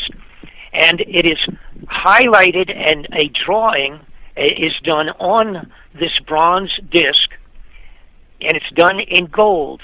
All of the drawing is done in gold itself. It's one man or another. It's impressed into the bronze disc itself. Now, it indicates the blockage of the sun by a large planet, and it has several constellations drawn, all the star locations and constellational locations drawn in this particular, I call it a drawing. Actually, it's a, whatever you want to call it, maybe an engraving. It's sort of like a shield, as if it were a military shield, but it is not. I don't believe it was done that way. It's actually if you will, a like drawing on the sides of a cave, but it was done at the time when there was one of the passes, close passes of Nibiru. Now, a lot of people have looked at this as different things, but I carefully explain where the experts had come up with the concept that it is, in fact, a drawn picture of Nibiru's passing in Germany. This was discovered in Germany. Now, when you take modern-day astronomical computer programs, you can feed into those programs the location of stars and the location of constellations. And when you do that, you can come up with actually what amounts to being the exact date and time of the engraving, when it was done. By just putting it into the computer program, it'll tell you when it was done. Well, apparently, this particular engraving, which by the way, I've shown this in both film and in still pictures. This engraving was done 3,600 years ago at 8:30 in the morning, and that's how exact we can be because of the star constellation locations. They actually are able to come up with the actual morning time of it, and apparently it was about, I think it was 8:30 in the morning when this thing was done. Now, what's strange or interesting about it is it shows a constellation on the bottom of this thing that should not have been seen in Germany at that time. So that was an incongruency. But then upon checking other activities on the face of the globe at that time, it was discovered that the movement of Nibiru, its close passing by its gravitational effects, had literally moved the Earth 26 degrees on its axis. So we expect and anticipate the movement of the Earth by 26 degrees on its axis when Nibiru passes by. Now, by doing the mathematics on so many different times and places and the events that had taken place during those times, Gil Broussard, and I completely respect his work, has come up with an approximate time that he expects for Nibiru to pass once again close by. Now, if you want me to hold, I don't know where we are on time for you on your break, because I'm going to tell everybody when the apparently the Nibiru will pass by. Yeah, let's take the break because we have one more, and then we'll come back and finish up. We'll have about a half hour to go, and you could get to the when it's passing by. So hang on with us, Bob. Folks, this is Late Night in the Midlands. I'm Michael Vera. Bob Fletcher is my guest. He he had a lot of information to get through. I've pretty much just given him the floor to do that, and so there you have it. But it ain't over yet. We still have a half hour to go, weather permitting. We've been getting hammered here with one hell of a storm. I see the lightning through the shades. And the thunder is rattling my cage over here. But so far so good. Knock on wood. It seems like we might get through this, and I've learned that believe it or not, folks, I had no idea there's actually a hurricane that could be on its way directly towards us here, and so haven't experienced that yet. But anyways, a whole lot going on. And Planet X, it's on its way, according to some. If you have questions, you're more than welcome to call in after the break, or you can hit us in the chat room, private message those questions, and this way I could get to them. So we'll be doing that. So let's get back to it here. All right, my guest is Bob Fletcher. Bob, some people probably don't like what they're hearing tonight, but you say that this is fact, and you know what? I was saying at the beginning of the show, I couldn't argue with people who make the case this is what's happening right now with everything, why everything is so whacked, I guess you'd say. But anyways, you wanted to get into nibiru, where it is, how long we might have before it gets here. Some are telling me December. Okay, yeah. According to actually, the only person that's done what I would say, really, I shouldn't say the only person, but there of course are thousands of people that are astronomically more skilled than I am. I'm not an astronomer. The politics, you see, all the politics of this mess it constantly comes in the same direction. It's pointing towards something of extraordinary situation is headed our way. These people that normally manipulate money to enhance their own wealth had all of a sudden changed and predominantly started spending our money to just preserve their lives and to be, the seed vault thing. Again, see, it's not just the United States, and it's not just one or two strange things going on for the last 10, 15 years.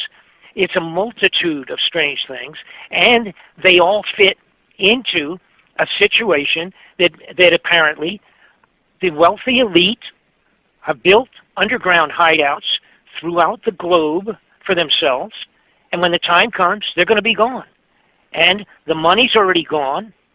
You know what? There's another little money thing that should bother people, and not a single person in the political arena has even gotten into this like they should have. And that is, for 20 or actually more than that, but at least for 20 or 30 years, the federal government has not earmarked hardly any money to repair all of the infrastructure of the United States of America. They've hardly allocated anything. They throw $1 million here, $100,000 on a little deal here, but all of the electronic generation of this country is at jeopardy just from an EMP, force, electromagnetic impulses coming from the sun. Now, Nibiru has caused the sun to react already. It's already reacting crazy with the holes generated on the face of the sun. They don't even understand them. Extraordinary, strange pulses that have never happened before, things of that sort. That's taking place. I believe, and others believe, it's, again, just because of Nibiru. The weather is totally changed, all right? But the scientists have gone in before Congress 10 years ago and said that one good electromagnetic force from the sun can wipe out all of our generating ability, and it could shut us down for a year or 6 months. Can you imagine no electricity for that period of time? I mean, none at all. Holy mackerel, folks. That's caveman time, right? Well, yeah, that's going back to Little House on the Prairie days. That's right. Now, what happened, scientists came together and went on the floor of the Congress and requested, I think it was only $10 million for taking some of our primary generation, electrical generation points and insulating them appropriately to deflect a big electromagnetic force. All right? I think it was $10 million. I mean, that's nothing. Okay, nothing at all.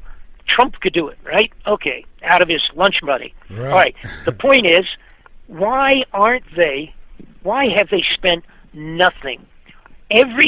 Almost, I'm saying every, and that's not correct, almost every bridge, every underwater tunnel going into New York City, every bridge over the waters of San Francisco and over to New York, and every small tunnel and every small electrical generating system in America, and every small bridge in the United States could be condemned today if they were properly inspected. But of course they can't do that, so they just let everybody run over them. But they're not fixing them, folks. Why are they not fixing anything? All of that stuff, all of those basic bridges, tunnels, railroads, railroad bridges, automobile bridges, almost every one of them are over 50 to 75 years old. And they are about to fall apart. They're not spending anything. Why are they not spending anything? Because they've taken that money along with everything else and put it down underground in their facilities, because if this thing's coming in, why bother fixing them? Yeah, the infrastructure in this country is horrible. I know here in South Carolina it sucks.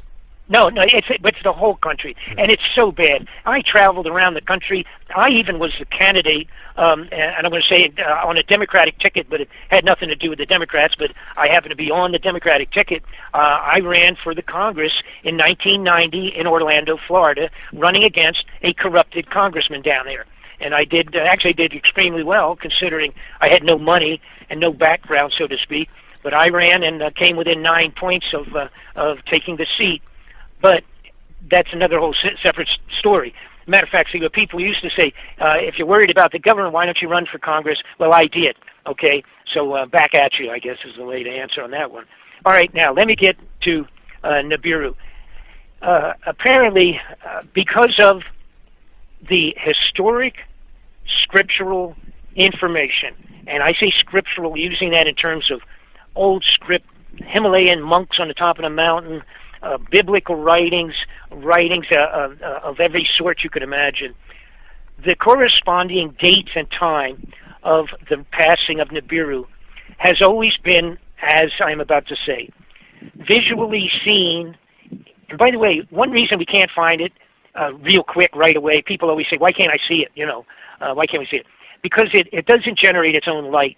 So until it becomes close enough to reflect the sun at the farthest point out, until it's close enough to reflect the sun, we will not see it. It is infrared. It requires infrared telescopic vision to see the thing, okay? And it goes way out into what's called the Oort cloud. You can look that up if you want. O-O-R-T cloud.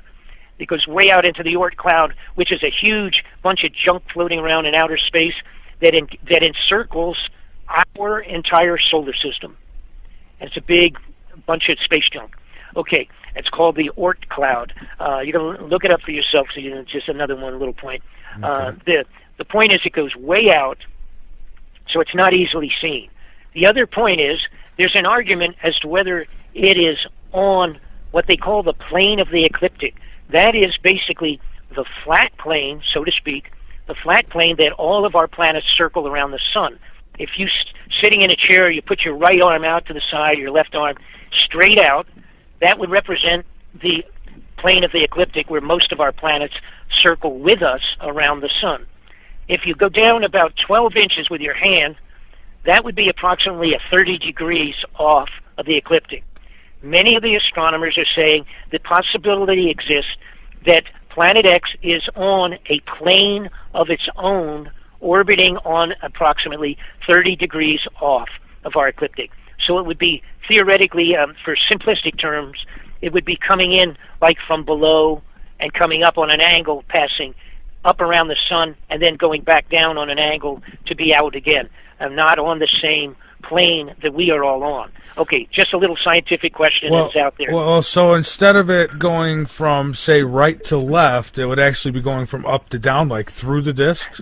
Well, yeah. See, you really get into complexities because it's hard to get a grasp on all of this anyhow, because it's See, when we draw it on a piece of paper, it's just flat, right? We got a flat piece of paper, you got a television screen, it's flat in front of you, and you say, okay, over here is a big yellow thing, and that's the sun, and here are 7 or 8, 9 planets, and they're all going around the sun, and that all looks real simple. The reality is, from every possible, if you going from the sun, from every possible degree imaginable on a 360 circle, things can be traveling on that circle. So it becomes, some kind of an extraordinary thing. You can't just say, it's not like you can just say to your neighbor, say, look, just go out there, look at the moon, go over to the left about a foot, and there it is over there, okay? Well, if it's coming first off, from behind the sun, there's a period of time that we would never see it. It's a very interesting point I'm going to make, and then I don't want to lose the rest of the time here. Where are we at? What do you have? How much time do you have? We've got about 10 minutes to go, and I do have a couple questions from the chat as well. Okay, good. I want to expedite this then. Remember the Russians had that meteorite that came in and exploded and blew windows out? Oh, yeah. Right? Everybody saw that. Watch. It was amazing. Nobody in the globe ever saw that coming. Never did they see that coming until it was passing into our atmosphere and blew up. Even NASA didn't know? No one knew. The Russians didn't know. The Americans didn't know. NASA didn't know. It came in like a surprise package from, quote unquote, behind our visual point of the sun. They were waiting for another one, as a matter of fact, that they knew about. And they knew all about it 5 years ago, that it was going to come in and pass and go around, and then this thing came in, boom, as a surprise. So when people say, oh, well, you can't see it, like one very prominent radio guy that interviewed me, is an old friend of mine that actually said that I was the reason he got into talk radio, one of the most popular guys on talk radio, all right? He doesn't believe this, and he says, if I can't see it, I don't believe it's there. Okay. Well, you can measure the IQ from that one. Anyhow, all right. So, but moving back to it, it's going to be seen in December for the first time. Now, Mr. Broussard says this December. It will be seen in December. It will take January, February, March, as it gets bigger on a daily basis, coming inward. And then in March, and I'm quoting Gill, the 26th will be its closest point of pass going around the sun. And then it will go around and go back on out. He is feeling and again, this is because measuring all the previous times in history when it was said to be seen, and it was written in and logged in, and where the sun was and where the earth was, where the stars were, et cetera, he feels the most likely time is this December for the first sighting of Nibiru by telescope, and then visually by your own eye, if you look. Okay. If it does not happen this December, he says it would most likely then not to be a concern until the next December.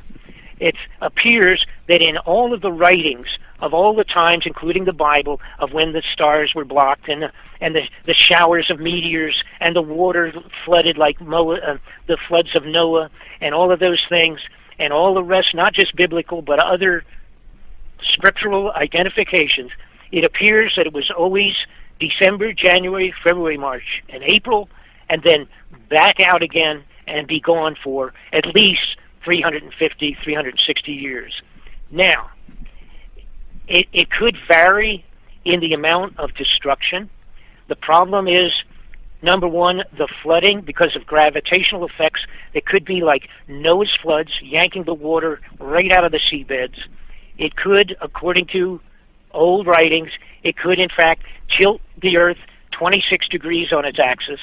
When we pass, now again, you can visualize this, if you will. Visualize the sun as a basketball or whatever, and take a golf ball, being it's not quite that big, but the basketball and the golf ball being the Nibiru's coming in. When it comes in, it will take us one hour to pass through the tail, and that's by taking the measurement of the diameter that they expect it to be, and taking the Earth to go through it. And actually, what happens is it approaches the sun, It will go around behind it. It will already be gone around behind it, and we will then come around and catch up to the tail, and we will go through the tail. We'll take an hour traveling our normal speed going around the sun. We will pass through it, remembering that the Earth is also revolving. So it will expose whatever a certain amount of geography to the frontal exposure of all of the space junk that's coming behind it, like the tail of Halley's Comet, which, by the way, is 24 million miles long. We have no idea how long this one is, but we will only go through it once. Then it will travel around, and it will take 155 days at its passing around, and we would go through it a second time when it has gone on out, the nibiru had gone on out into space again to be gone for and leave us alone for a while. We will pass through it one more time. So we have 2 periods of time separated by approximately 5 months, which, by the way, happens to be biblical. The biblical description of it, of wormwood coming around, and 5 months of tribulation beyond our imagination, and then calm after it departs. That's all biblical stuff. And again, Gil's feeling that if it's not available, not seen December, January this year and coming on in, then we're probably okay for another full year, because it is on the time of Passover between March and April when the problems existed from it previously. Now, if I can answer any questions, I will do so. Absolutely. One question was, are you aware of photographs of Planet X? I guess people want to know where they can go see it, where they can, where they should look. Like NASA had that block on it for a long time, or Google Earth did, or Google Earth. Sky. You're talking about the location to see it? Yeah, like if... No. And there are a few people that are saying, oh, it's here and it's there and it's everywhere. The reality is, here's what I think is going to be the best signal for us, okay? And again, I said this earlier. In the United States, and I believe they will do it in the other parts of the world, there has to be martial law in place before December, okay? The feeling, again, being that by the time it becomes visual and seen, in reality, where you can actually say, oh, there it is, and it's getting bigger every night, and it's coming inward, and it takes December, January, February, March. It's like 4 months for it to be in a real problem area. The first thing to go out are going to be satellites and that type of thing, electronically. That'll be the first problems. Then we're going to have meteor storms, and we're going to have stuff falling into the oceans that's going to cause tsunamis. And by the way, I have to point this out too. Just a couple of weeks ago, the fellow who is considered to be I always get his name wrong. Yeah, I think his name is Katu, Dr. Katu or Katu. Oh, yeah. He's Kako or whatever his name. I apologize to him.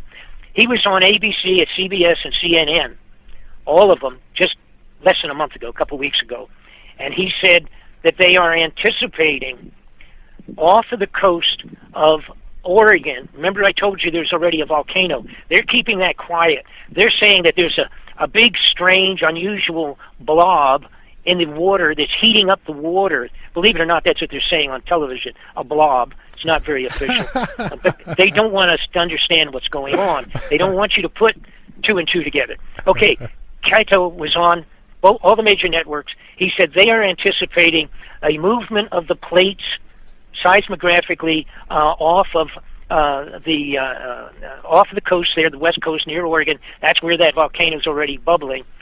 They call it the Cascadia Zone, and they expect it to have an earthquake there under the water and generate a tsunami that will totally destroy the entire west coast of the United States, from Northern California to Alaska, completely wiping out Seattle.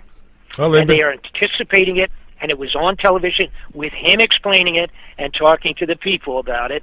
And, of course, that was quickly vanished, that son of a gun. But that's in that same place where I said the volcano is already bubbling and already heating the water and changing our weather.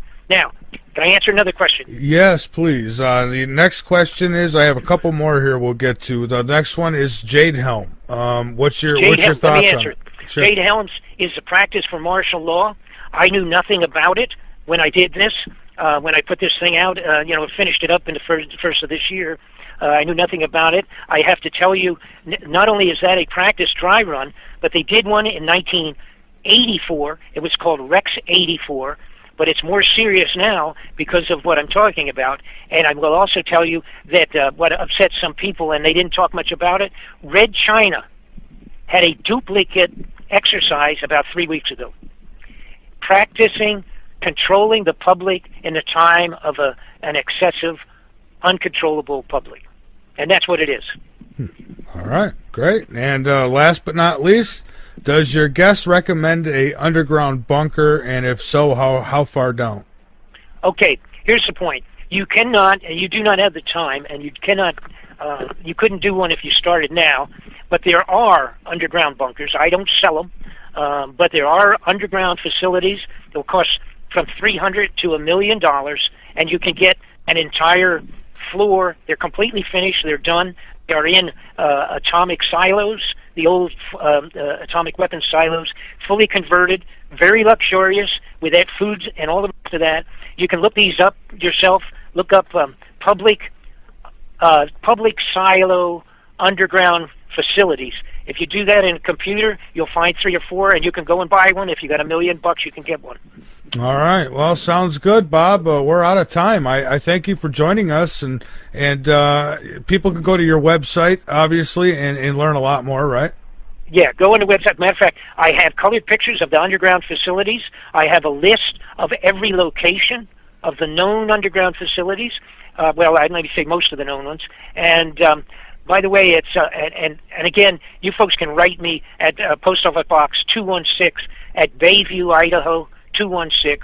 The zip 83803 for the people that are not computer savvy. Those of you who are computer savvy, go on my website, Bob Fletcher Investigations, and all the information's there. I highly recommend get the DVD package, 4 hours. We pay for shipping. It's $24.95, and it's an entire library. It has all of the answers to your questions.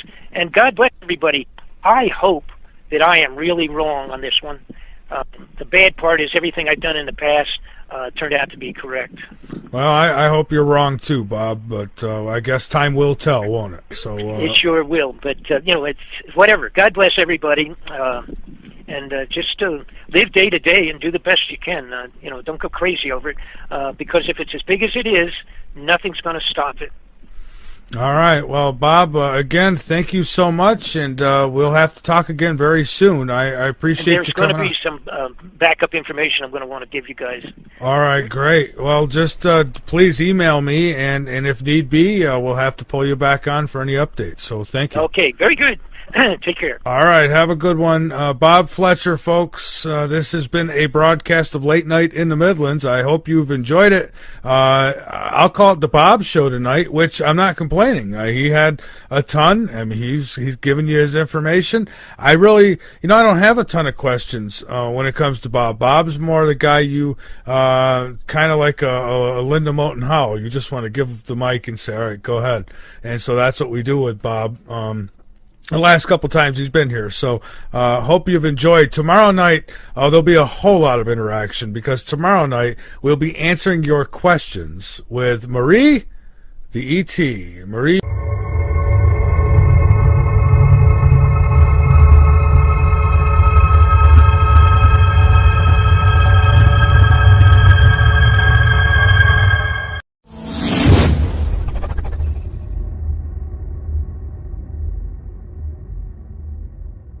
Little bit about Bob Fletcher, but please, again, make sure you get over to the website, check it out. We put news stories which will appear on the homepage down near the bottom every single day. Sometimes we miss out on the weekends because even we need days off, but so anyways, who is Bob Fletcher? Well, he's a businessman, he's an investigator, a film producer, a radio personality, author, federal witness, whistleblower, patriot. He's all that, and a bag of books, folks, because he's gonna the information that he's going to share with us tonight. Well, you can write a lot of books. There's that much. I don't even know if we'll get to everything tonight, but one thing we are going to get to is Well, this planet, call it Planet X, call it Nibiru, call it what you will, but there are some pretty prominent people out there who claim it is there and that it is coming our way. So we'll see where we go tonight here. We'll take your calls as well.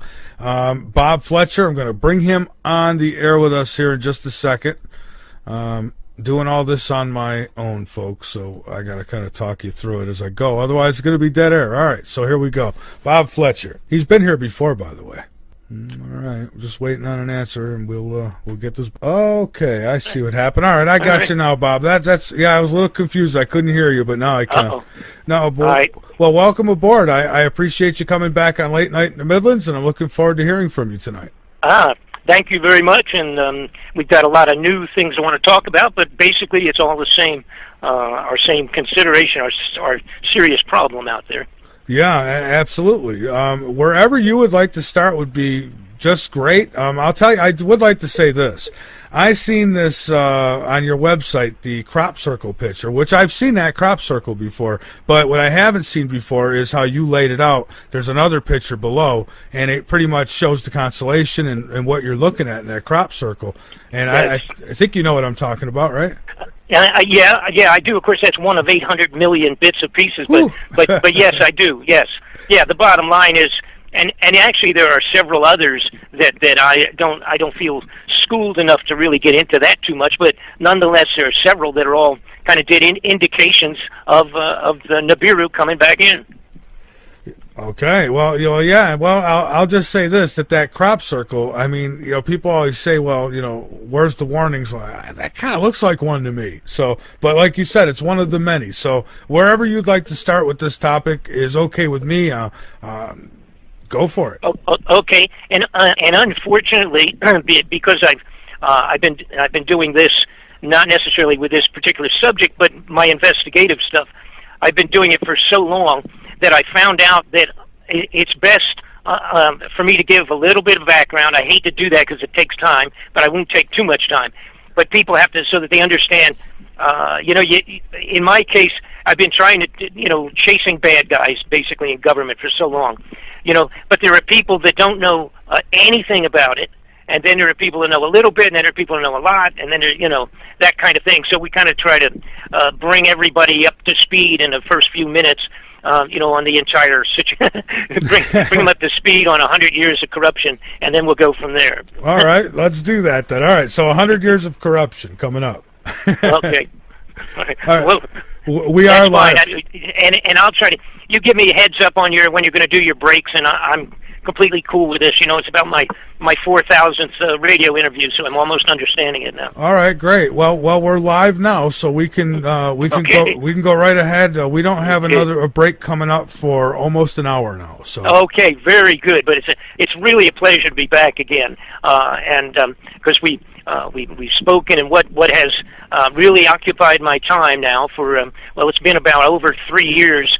But it even went back farther than that. But so, as I was saying, so that everybody kind of understand, this is even something that I would not have even put my name to this without having an awful lot, without being totally convinced that in fact this is a real situation.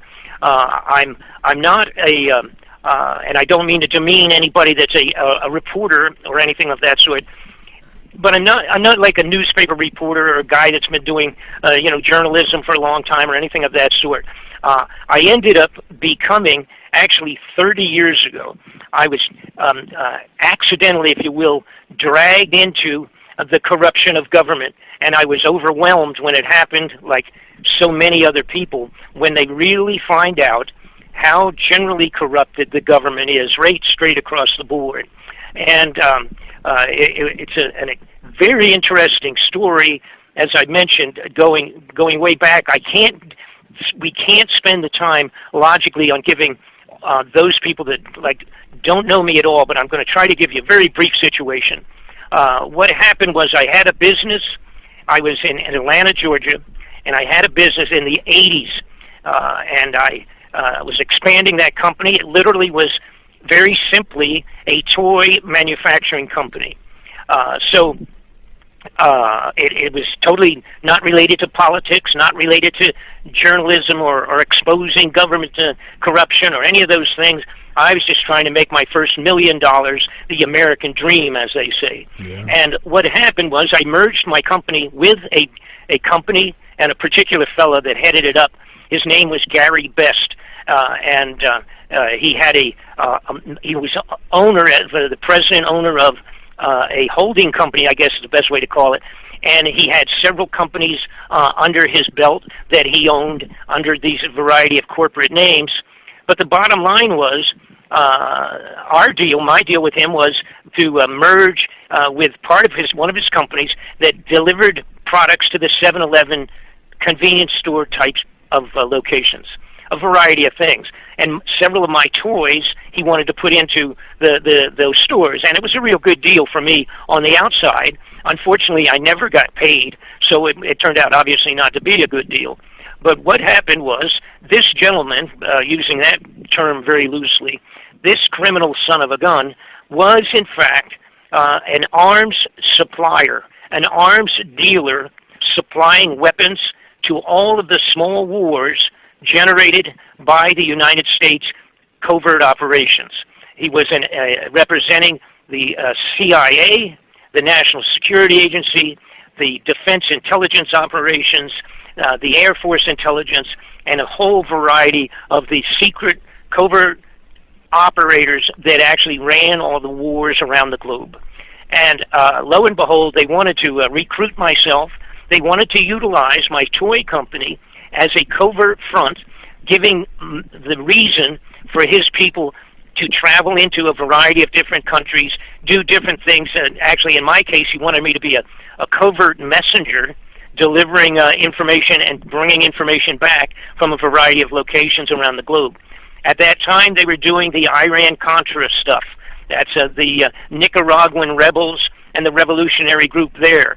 And the operations were also later to be discovered not only unconstitutional and wrong, and they had, of course, the big investigations, for those of you old enough to remember it, the big investigations called the Iran-Contra inquiries at the congressional level. I became a federal witness in those investigations.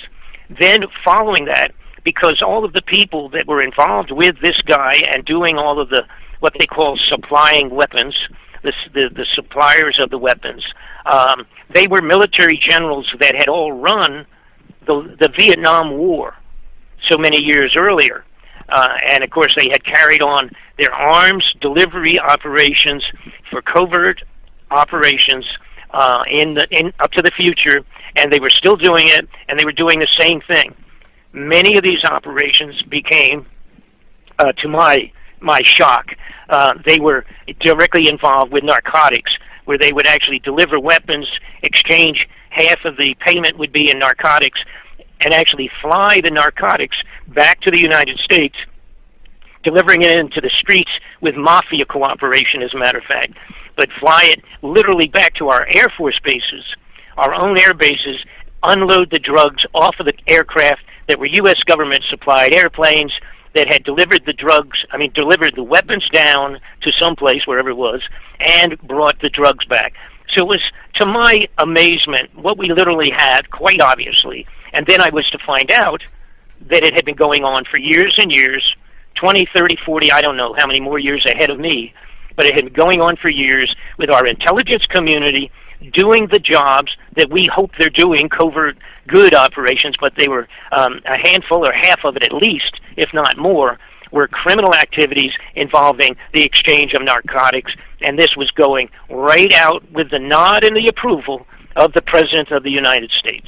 So that's how, and I was blown away. I witnessed it, I saw it. They were selling multi-million-dollar aircraft out of my toy factory. They were moving missiles, Hellfire missiles, through my toy factory, making the sales and all of that for operations all over the globe. And so that's what got me into it. And I preface all of that so that you get a general handle, an idea, and an understanding that, again, I'm not just some writer that met a few people and interviews a few people. Go ahead. Excuse me. Oh no, I just If you had a question. oh no, I was just laughing there for a moment because. Oh, okay. If you have a question, as a matter of fact, feel free but otherwise, it's best if I kind of just roll along with this and fill in the holes. Usually, before the question might come to mind, I'll probably answer it. Oh, you bet. So the problem was, well, I don't know. I guess it was really a problem. I ended up being brought back, not just after the Iran-Contra mess with all of these characters. I ended up having people from the Pentagon, from the CIA, the FBI, the ATF, and every other variety of, let's say, hopefully law enforcement agents contacted me, and congressmen and senators and the intelligence committees and what have you at the extreme highest levels, coming right out of the Capitol building and all the congressional buildings. What would happen over the next few years that turned into 30 years? But what happened is people would call me. A senator would write me a letter, or I would be called or contacted one way or another, what have you. And a lot of this was, by the way, before we even had the internet. So they were, being sent to me by fax machines and things of that sort. But the questions were coming from those folks was over and over again. Somebody would say, "Bob, what do you know about this name? What do you know about this operation? Have you ever heard the name of this operation? Or do you have any idea, have anybody, this guy and that guy and that guy that was involved with your toy company, had you ever heard that connected to this other name over here?" So I ended up supplying investigative research information that much of it became top secret or classified secret after I delivered it to them. In other words, it was something I had given them that was so hot, so important, at such a high level that they would classify it after I delivered it to them. And basically, I was originally a toy manufacturer. Now, not to shortchange myself, and part of the reason of how I had been targeted to be merged with this operation. By the way, it was called Vista. VISTA was the name of the corporate entity that had all of these operations going on. And later on, I found out they were involved with so many things, including the blowing up of the Oklahoma building in Oklahoma back there, the federal building back in '95 or whenever it was. But they had their hands in many dirty deals, way, way beyond what I ever would have expected. So, I became a guy that was an investigative researcher with people, became friends of mine, congressmen, senators, Central Intelligence operatives. One friend that became real close, and she was a woman a little bit older than myself that had been in the CIA and connected all the way back to Ronald Reagan's time. And she literally wrote speeches and did analysis from the Central Intelligence direction for the Reagan administration and many other people at that level. So when as I moved forward, as I say, I got dragged into just a huge multitude of extraordinary investigations and inquiries. So a few years ago, and I won't go over all of them, but it even involved being actually contracted by Manuel Noriega's lawyers and doing a request. I was interviewed by the Senate Intelligence Committee. I was formally requested to put together a report on the Oklahoma bombs by the Senate Intelligence Committee, et cetera, et cetera. Okay, so that's where it all started from. So a few years ago, I was used to chasing money, chasing senators and congressmen, et cetera, that had, in one way or another, were stealing, put it in blunt terms, and diverting or fraudulently getting a couple $1 million for a new house they wanted to build in Tahiti for themselves, or a new place, something they wanted to do over here, or a business they wanted to get into. But we're talking about the theft of millions of dollars usually, and $1 million is a lot for an average guy like myself, and like most all of our listeners. But it became commonplace, so that if somebody called me and said, "Hey, have you ever heard of the so-and-so operation? It looks like they were involved with stealing about $10 million every couple of months or something," and those things became commonplace. But 3-4 years ago, I guess at this time, it's almost 4, I started looking into the disappearance of several $billion. And I couldn't figure out where it was going originally, but then it even moved up from several $billion to several $trillion over a long period of time, all going in the same direction. But the big problem is, as you can commonly realize, when you start talking about a few billion or it moves into trillions, and you have a problem to figure out where could money like that go, because you have to realize that, like, even in these giant drug and arms operations. Now we talk about arms, arms contracts that go out for the creation and study of new weapons and the manufacturing of weapons and aircraft and rockets and explosives and all of those high-level type of weaponry. It's easy. They can take a few million out of one little location and transfer it over here, or a couple million here and a couple million there, and pretty soon they've got a pretty good little bunch of money to use in any manner they want.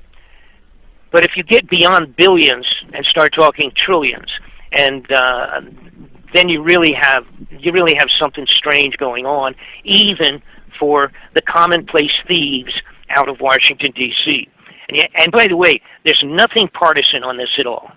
My discovery was that the Senate, the Congress, and those and assigned people that are, let's say, at the ambassadorial level, the assigned people, the people that are not even elected and are appointed into these high positions of the administrations with each presidency, those people